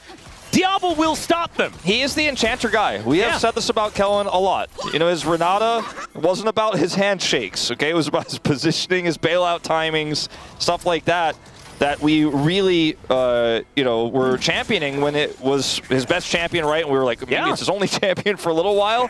But he has really evolved, and he's looking better on engaged supports too this season as well. Absolutely. But I do think you have a really strong point here because if he trusts Diablo and he's just going to play support and not be the guy who goes in, he's the guy who allows his AD carry to go in, it's a match made in heaven. And right now, the gates are opening as Rapid Fire Cannon is done for Vikla. These item spikes are absolutely ridiculous for B&K. 3 items on Vikla. They're all very important. Those gold cards can hit from a really long way away, and with that Lich Bane, they do really hurt. And Diablo, he's got 3 done, so they're looking for this. There is the engage from Ono, though. They're looking to try and get on top of Diablo, but with Kellen, he survives for such a long time, but finally, he's taken down the flash from Raptor, though. No AD carries left on the Rift, but Vikla is in melee range with Ono and Doran, and it's now Doran's turn to go insane. Still, he's able to get himself out of there. A 1-for-1 as both of the ADs are just gone. Yeah, this was the best possible scenario for T1 in terms of the engage. Unfortunately, Pays was taken out by a quick, snappy reaction there by B&K, and now challenging for this dragon is just not realistic, I think, for T1, as Doran might actually also be in trouble here as Clear gets his Narbar. House won't connect, but TP has to be committed, and Raptor is just soloing this. I think this is just Ocean Soul over to B&K. Yeah, and Ocean Soul actually kind of insane on a Trundle who just likes to have his health bar bounce around. With the we're going to need a lot more Executioner's Callings than just the one on Pays, I think, as the healing is just going to be a little bit nuts. Diablo is obviously very far up, so Owner finds a great angle here. It does have a Spirit Visage as well. This is a really nice angle from Owner, but the follow-up from FaZe unfortunately puts him in harm's way. And Raptor has Flash, so he can follow on him. If Raptor doesn't have Flash there and FaZe actually gets away, he kills Raptor, and they probably end up getting way more than that. Clear was not even here, by the way, for the initial part of this fight. Yep, and now Keria is dealing with a culling, and that is a back massage that he does not like to see. Another unstoppable force comes down, but where's the follow-up? Faker does find it here, and Diablo is going to get taken out. Doran now going to dive in on top of Raptor, who's looking so difficult to kill, especially with Kellen alongside the flash from Clear, but he doesn't find the Gnar angle, and now a gold card comes in. They're looking to try and stop Doran, and there is the Gnar finally, but it's just not going to do enough, as Kellen cannot keep all of his carries alive, especially with Diablo on the floor. Still, Clear is there, he hits Mini Gnar, he's like, I'm the AD carry now, and I guess he is. The wallets are so heavy that these fights that shouldn't be winnable for this comp anymore, or shouldn't be winnable for this comp at this late in the game with this much of a lead, are still kind of playable because Clear, like you said, is a secondary AD carry threat here. But I gotta say, 2 times in a row is too many, because now we're looking at a world where if this happens a 3rd time and T1 actually get a more direct punish, there's a way back into this game. And I think for BNK, you're still in a very favorable spot, but remember, we said this solution is the damage. He is the one. Yeah. And so you cannot be losing him initially. And the fact that Owners found 2 of these angles in a row means it could be a 3rd. Now BNK going to start the Baron and look for a potential turn as T1 rush over. Heavy lifting here from Clear. Hysterix procs here in the end of this fight. So you can see T1 watch on. No flash for Owner. He has his ult. Right, Clear's going in. There's the gate. It's now FaZe. Oh, he's too far forward. Clear looking for the angle. Look at that Nava. Still, he has to get ulted by Owner to make sure that they have the peel. And Owner might be a hero. He has saved his AD carry, but he has to sacrifice himself. That means the jungle is dead, and the Baron should go over to BNK. Yeah, this was a desperate situation for T1 no matter which way you look at it. They wanted to get in there, look for some sort of engage with BNK. Old BNK probably just holds Baron and tries to fight on the Baron pit itself. Modern BNK says, no, we're going to actually play around the pit. We're going to put our Gnar, still build his Gnar bar on the outside of the pit, drop Baron, and look for the fight away from the Baron. Don't give T1 the opportunity. The evolution of this squad moving into this year is definitely felt. An Owner's sacrifice here is enough to save the rest of his teammates, but the Baron will go over to BNK, who pushed their lead up to 7,500. Is Edo just like the greatest coach of all time if they somehow manage to win the LCK Cup, Wolf? He was the greatest kart rider coach. See what I'm saying? Like, maybe it's just everything he touches turns to gold. And like, this is the same roster. Like, it's absolutely absurd. As, yep, the library continues here. As Doran, he's going to get pillared momentarily. Vikla looks to try and find a gold card, but Doran gets himself out of there. He's going to be okay for the moment. Problem is, does not really change the state of this game. This large minion wave. What the heck was that damage? Pretty unreal. That's a Lich Bane proc with some crystalline overgrowth, I guess. There's that tower just dies. There's no TP for Faker. There's no TP for Doran. There's only one ward they could use to try to flank anyways. They just have to wait this out, but it's 2 more minutes. This should be the beginning of the end, barring a huge mistake. Some miracle flash ult from Owner onto Diablo with follow-up. They're just going to play it slow. They're going to play it safe, and T1 fans pray they make that error. This is crazy, though, as Keria, he goes in, he gets pillared. There's another Destiny to come forward as Keria looking very worse for where Vikla decides not to gate just yet, finally pulls the trigger as the gold card connects onto Faker. Now Clear finds him with the Gnar. He tries to go between worlds, but unfortunately, he goes to the world that nobody wants to go to with a gray screen. His owner, he's going to get turned on as well and eaten by a Raptor. Is this just the end of the game? Is this just the end of the series? Has B&K done it? It was only 3 best of 5s between these organizations, and B&K are going to even that scoreline as there's the flash onto the fountain, obviously, there from Diablo and B&K FearX. They will be going to Hong Kong, and they are going up against Gen G for that first seed position. What a team performance. I hope we get to see a smattering of votes across the rift between Diablo's insane hands, his carry mechanical outplays, the protection from Kellen, Clear's glow up. B&K fans cannot believe it. We mentioned it earlier. Raptor, a god of the jungle, gapping Owner this series for sure. Yeah. And Vikla having the performance of a lifetime. Like, how can you have predicted that everyone was going to have both insane drafting and the play to back it up to crush the defending world champions here? No one expected it. No one predicted it. but B&K made it happen. They lived it. Yeah, there he is. It's his year. It's his year, ladies and gentlemen. Victor looking absolutely fantastic here today. Like you were saying, the POM situation, I'm glad I don't have a vote because there are too many great options. Once again, Diablo does up his pants. As you can see, he's playing blind, guys. This guy, like, obviously can't see through that hair. He needs a hair. Imagine if he got a haircut. It would be obscene, the amount of things that he'd be able to do. As Kellen there, humble as ever, as per usual. But I don't know, is Kellen my front runner just because of the amazing defense he played? The fact that the bottom lane is so important. Crazy, but his Milio game was also good. Yeah, Diablo's like psychopathic and was playing phenomenally well towards the bottom side of the map. But honestly, I think it'd have to go to Raptor for me with the fact that Owner has been such a linchpin for T1 every single time, and the fact that like he played Maokai and looked phenomenal on it. Like his Pantheon was the main character of that game as well. In every single win, it's been what Raptor has done. I think my brain got them for it. Got them the victory. My brain, it's a Raptor vote, but my pen and my heart and the narrative went to Diablo on this one. I voted for him. I think he was the man of the series. There was no doubt. Even though everyone set him up, this whole series was about the trust that B&K had for him, and it absolutely paid off. That final Lucian game, again, it was all about get this guy money, swap him to the top lane, get him more money. He's gonna do it, he's gonna carry, and he did. Yeah, honestly, all of B&K understand exactly how they're supposed to win. They just wield this dude like a weapon. He is the sword. Yeah.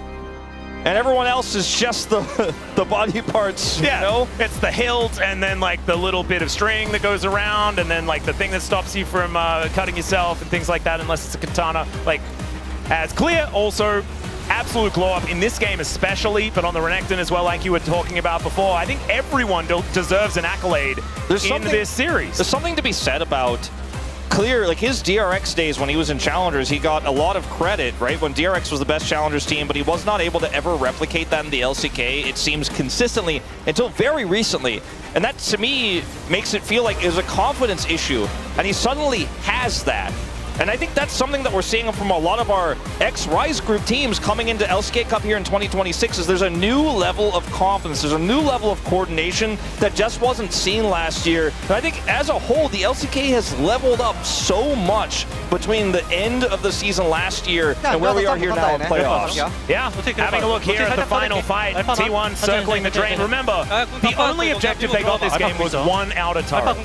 That was literally it. This was an absolute clobbering from B&K in this final game of the series. And we say statement game quite a lot. I feel like we throw it around. This was the definition of a statement game. I just don't even know if B&K will ever have a best of 5 like this ever again, is how I feel right now. But I also kind of hope they do, because they look so good when they play like this. Give me a 5-game banger against Gen G as they try and get revenge against Ryu, who left them, right? Edo's like, I have all of these superstars that you left on the table. You went for the shiny, cool things that do a lot of winning, but I can win with Talk about revenge. T1 now will likely have to face this team to go to the finals if they make that run through the lower bracket. And assuming Gen G beats B&K, that matchup already, we're speculating that'll be the case. I think it's the most likely. Sounds epic. Imagine T1 trying to win another best of 5 against this team after the disaster that stopped them into lower. Raptor, the Joking Man voters win. There we go. I think this is a fantastic choice. I think this guy looked so incredibly good in this series. Even the Jarvan had some good moments, although they weren't quite able to get over the line. But what an incredible series. B&K FearX, and I think there are some coffee bettors that are feeling a little bit worried about, No, there are none. There are none here. I think I'm represented in that, though, because I think it's like global versus Korean side as far as the B&K versus DK thing, and I was lumped in there. I kind of want to, maybe I'll just go, I'll defect and head over to the Korean side. The term overperformance just doesn't even cut it for the series, man. I cannot believe it. Vikla's going to the space as well. He says, don't turn off your stream. Yeah, exactly. We're going to get an interview with him alongside Wadid and Digon as well, which is going to be a whole lot of fun. And before that, we get to hear from Raptor, the man that figured out exactly what to pick every single time in this series and looked absolutely phenomenal doing so. I'm just kind of reeling. I don't know what to make of it. There's a chance that T1 don't even like have a shot at heading to first. Not stand. again, just like last year. What if DK somehow managed to capitalize on the fact that they fumbled here and just kick them out of the tournament? Like, and then nobody wins the bet because DK also go to Hong Kong? whoa, that would be crazy. BNK just beats Gen G, and then we get the DK versus Gen G. Like, you know what? We just need to go to the interview with Raptor and stop speculating on things. This has been a crazy day. Take it away, dear. Thank you very much, guys. This is Dear for the POM interview translation. We have Raptor on the side of BNK Fear-X. Congratulations! Thank you. You know, you just secured BFX's first international roadshow. How do you feel? It was a great performance by us, and we were able to take down a strong team. And I think our entire team is celebrating this moment. Yeah, against everyone's predictions, you just took down the T1. And everyone thought your draft was great too. So what were the players' predictions? I think lately, you know, although we had some shortcomings in the last match, we have always thought that every match has been winnable. And I think today's match was quite comfortable to play out. And in game 1, we noticed that you were focusing the Jinx down with Pantheon. So how crucial was it to target the bot lane against T1? I think same with T1 and us. I think we actually like to play around bot. So that's just something that we had in mind all game. Your Pantheon is absolutely on point. And in the current LCK Cup, he is your most played champion and 4 wins and 1 loss. Such a high win rate. So how do you rate Pantheon? You can rate your own Pantheon. You know Pantheon? There are a lot of other bruisers like him, but because he has a really good ult, and I think he has a lot of angles to be able to make those game-breaking plays. Yeah, I think I did a pretty good job with him today. And so, in game 2, after your defeat, what was the feedback like? I think the overall review was that, you know, at the very last team fight, we weren't able to do well. So I think we just wanted to focus on doing better in the next game. And you guys flexed Rise top in game 3. And then you actually went for jungle Maokai. So have you considered him before? Yeah, we were originally trying to use Rise for mid, but I think it was the discussion went, you know, Yone actually looked even better. So given that Rise can be played top, I think this was kind of like a on the foot kind of a decision making. Yeah, you were able to solo kill this Wukong in the early game. So what was your read? I think Maokai against Wukong, you can actually juggle pretty well, so I was trying to go for a trade, and I saw that our bot was actually pushing in. Our bot was actually pushed in, so I felt like I need to just go the other way. So with the Anivia chasing you, you must have felt rushed. You know, I think with the smite, with the level up, I thought that I could actually survive, so I was trying to play it out slowly. And we can sense your confidence from your plays. Even in your game 4, your counter jungle pathing and with jungle and decision-making were quite game-breaking. So has Coach Lyra or any of this coaching staff given you a lot of advice? Yeah, honestly, I have been getting such great coaching. I think especially something that paid off this match was that they were actually educating me on how to path with Pantheon specifically. So I think I actually learned a lot from them, and I'm so grateful that it paid off today. And Ruler yesterday at the analyst desk was giving his predictions, and he said that he met your Lee Sin and was quite shocked by how good you were. So did you see that? Yeah, I did. So what happened during the solo queue? No, I met Ruler and Keria in solo queue, and I played my best, and everything really well. So I think he actually gave me a pretty good praise. Now that you quickly secured your trip to Hong Kong, you will be in upper round 3 against Genji for a direct ticket to the finals. What are your mindsets? Genji, they're so great. They're such a top-tier team. But as long as we are well prepared ourselves, I'm sure we'll have a great match against them. There are fans crying today. Did you see? No, I didn't see yet, but I'll look at the replay. What would you like to say to your fans who never stopped believing in you? Thank you so much for all the support, and now that we made it to Hong Kong, I think we somewhat repaid your support. I hope that we can make sure to show you our utmost best against Genji. And that's the end of the interview with Raptor, and back to the desk. Thank you. Thank you so much, dear, and Unbin for that interview, and it happened. The biggest upset in 2026 has happened. It wasn't just a couple of games.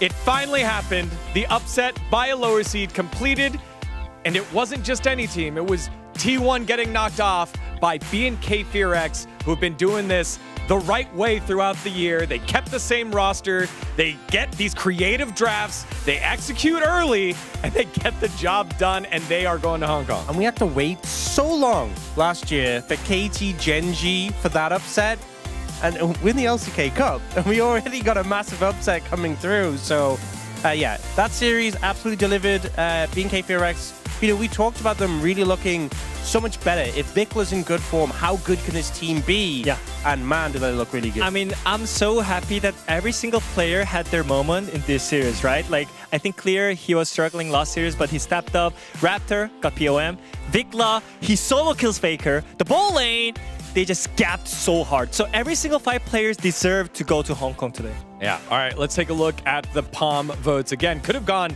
anywhere with this one. Yeah, 6 out of 13. This is correct. A lot of times we're like, consensus great player. In this case, it was everyone. Vicla didn't get a vote? That's crazy. That's crazy. Solo kill Faker? Yeah. What do you gotta do? What do you gotta do? I was gonna say anyone except Clear. But even Clear had the amazing Gnar play in that final game there. So let's get to our comments because we have a special guest standing by with it. I mean, for me, after the game, that game 1 Mikhail at the very last team fight, I knew that it's the day of Kellen today. Like, it was just so clean. And also, we like to see more utility supports, like the Enchanter supports, and he's the one who has a better performance in general on those champions. Yeah, I mean, we've seen so many great buffs to the Enchanter items, and I feel like Kellen has been just getting so much value out of them today, playing a bunch of them. We've had a lot of, I've been playing so much ARAM Mayhem. There's a tournament you can get. I'm a baby kitty, where is mama? I was just thinking of this with all the Enchanter play. Yeah, shout out to Kellen. Shout out to making Enchanter play work and look great. So Kellen with a fantastic performance today. Okay, I changed my initial statement about being diplomatic. It is Kellen is robbed. It was left and right media also voting for Raptor and Soup, like voting. Yeah, it was weird votes. Probably should have gone to Kellen. Let's see what else that we had here. Any others? All right, last one. Wolf.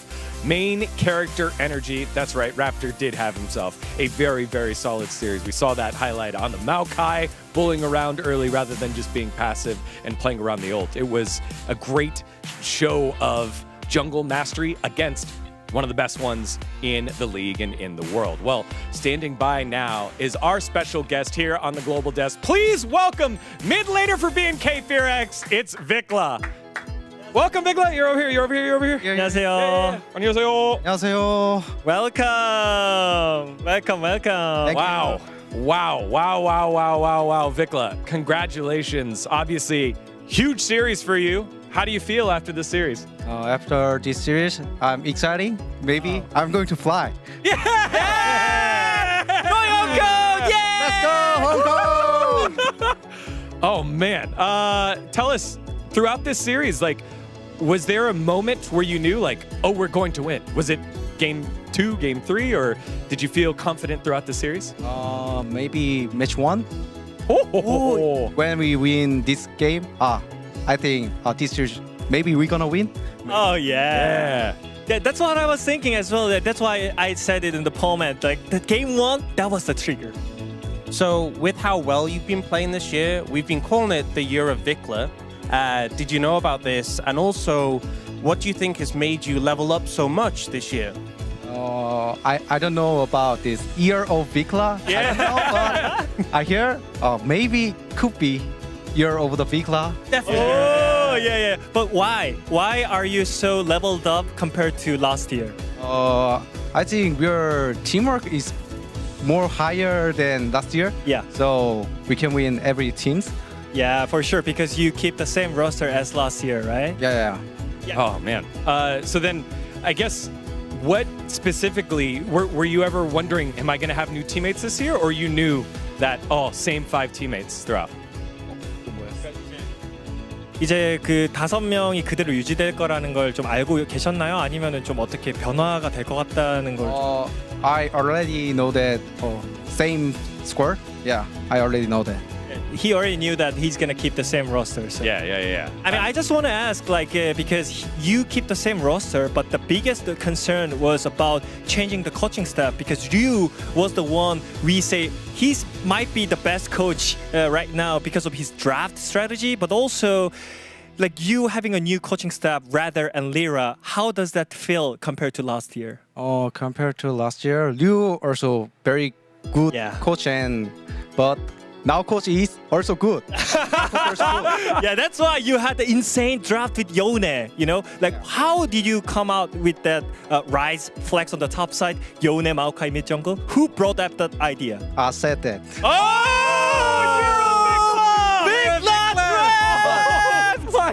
I'm just watching enemy just comp. Yeah. Enemy mid and top cannon. Top cannon rise good. Oh So yeah. I said, this game Yone good.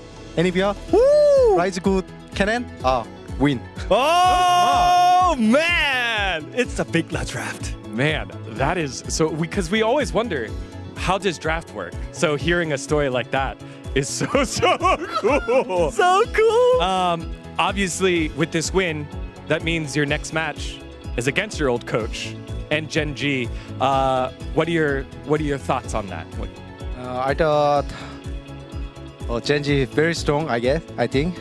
But T1 also so strong. But with T1, so we maybe can win Genji. Yeah, for sure. No one expected you to win today because like we had so many predictions on T1 making 3-0, but today it was a banger. It was upset. It was 0 to 14 prediction. Yeah, I see. Okay, guys, I think we need to apologize to Vikla. We should do the salaryman apology.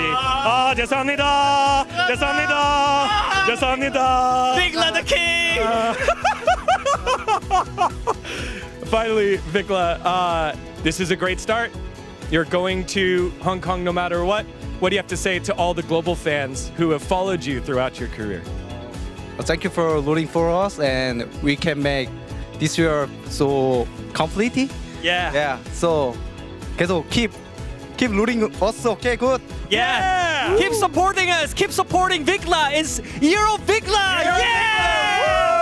Let's go. All right, everyone, claps in the chat wherever you're watching for Vikla. A huge victory. 3-1 victory over T1. They will be top 3 no matter what. Congratulations, and thank you for joining us. Yeah, thank you. Yeah. All right. Vikla with the huge victory. And I'm sure that's going to lead us perfectly into some of the best celebrations that we've had over the week. It is the best ceremonies of the week.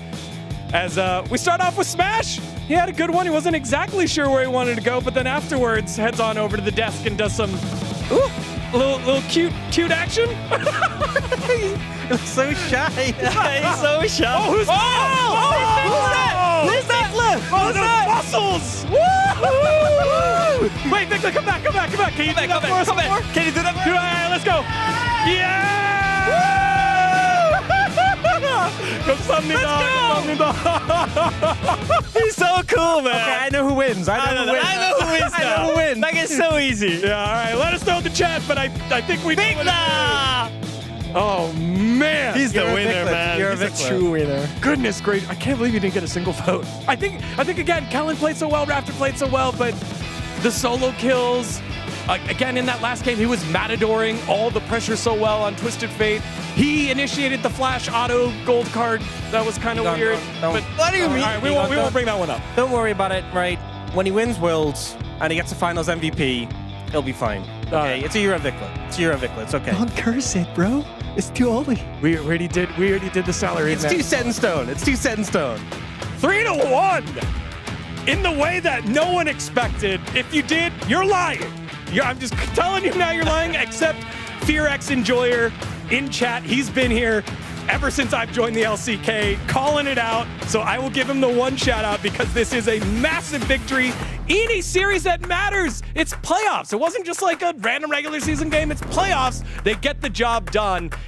And it wasn't a super week into T1. T1 were battling back, and BNK FearX had answers every time. I mean, the two things, one, they had a game to spare, right? We've had a lot of 3-2s. This was a 3-1. They had extra gas in the tank, apparently, and we went into playoffs thinking there is a clear barrier. There is Gen G, there is T1, and then there is the rest. No matter what happened between the other teams, and I think a lot of the other analysts were confident that no one was going to be able to break through between that gap between Gen G, T1, and the rest. Well, that has happened. And now BNK FearX go up against Gen G, and that lower bracket is starting to look crazy. So the issue is T1 didn't have enough of great experience on stage, right? Because they did a break for a week. But now, look at the schedule. They're gonna have a week of break. They play Sunday. So I wonder if T1 is actually not making Hong Kong. I think that's a possibility. I think you have to consider it. There is a percentage chance that happens. D+ haven't had, I guess, the same kind of big game hunter mentality that BNK FearX has brought up, but now you find T1 there on the lower side of the bracket. We did our bracket predictions earlier, and we wouldn't have guessed this either. They're in the bin. Let's be honest, right? Yeah. Other than Gen G winning, I think everything else has kind of, gone to the wayside. But with that, playoffs just means anything can happen. So the DN Automotive Supers and DRX dreams are back alive again for both these squads who had great series earlier this week as well. Almost got the sweeps in the 5-game series. You also saw the Challengers bracket as well for their tournament. Man, what a day, what a week, and what a tournament that's not even done yet, y'all. Final thoughts here, Ox? I just feel like we're getting so many bangers already. The year's just started. We're getting so many great series, and there's still so many more series before not only we get to Hong Kong, but for the LCK Cup to wrap up. I don't know. I just love Vikla. I'm just so blessed now. It's year of Vikla, for sure. Year of Vikla. Year of Vikla. Well, again, great job by BNK FearX. They have continued to move on. We'll see how it all happens. And there's the Korean desk. Vikla's flexing on him. Diablo doing the Lucian ult, because I think he did the full culling into Keria. He was remembering that moment. Oh, yeah. As he should. They should be proud of what they've done. BNK FearX, I think, doing it the right way and didn't change their roster. One of 2 teams to not do that. And they find both of them now in the upper bracket finals. We'll have that series and more for you next week on behalf of everyone here at the LCK. Thank you so much for watching. We'll see you next week for the knockout action. Bye-bye.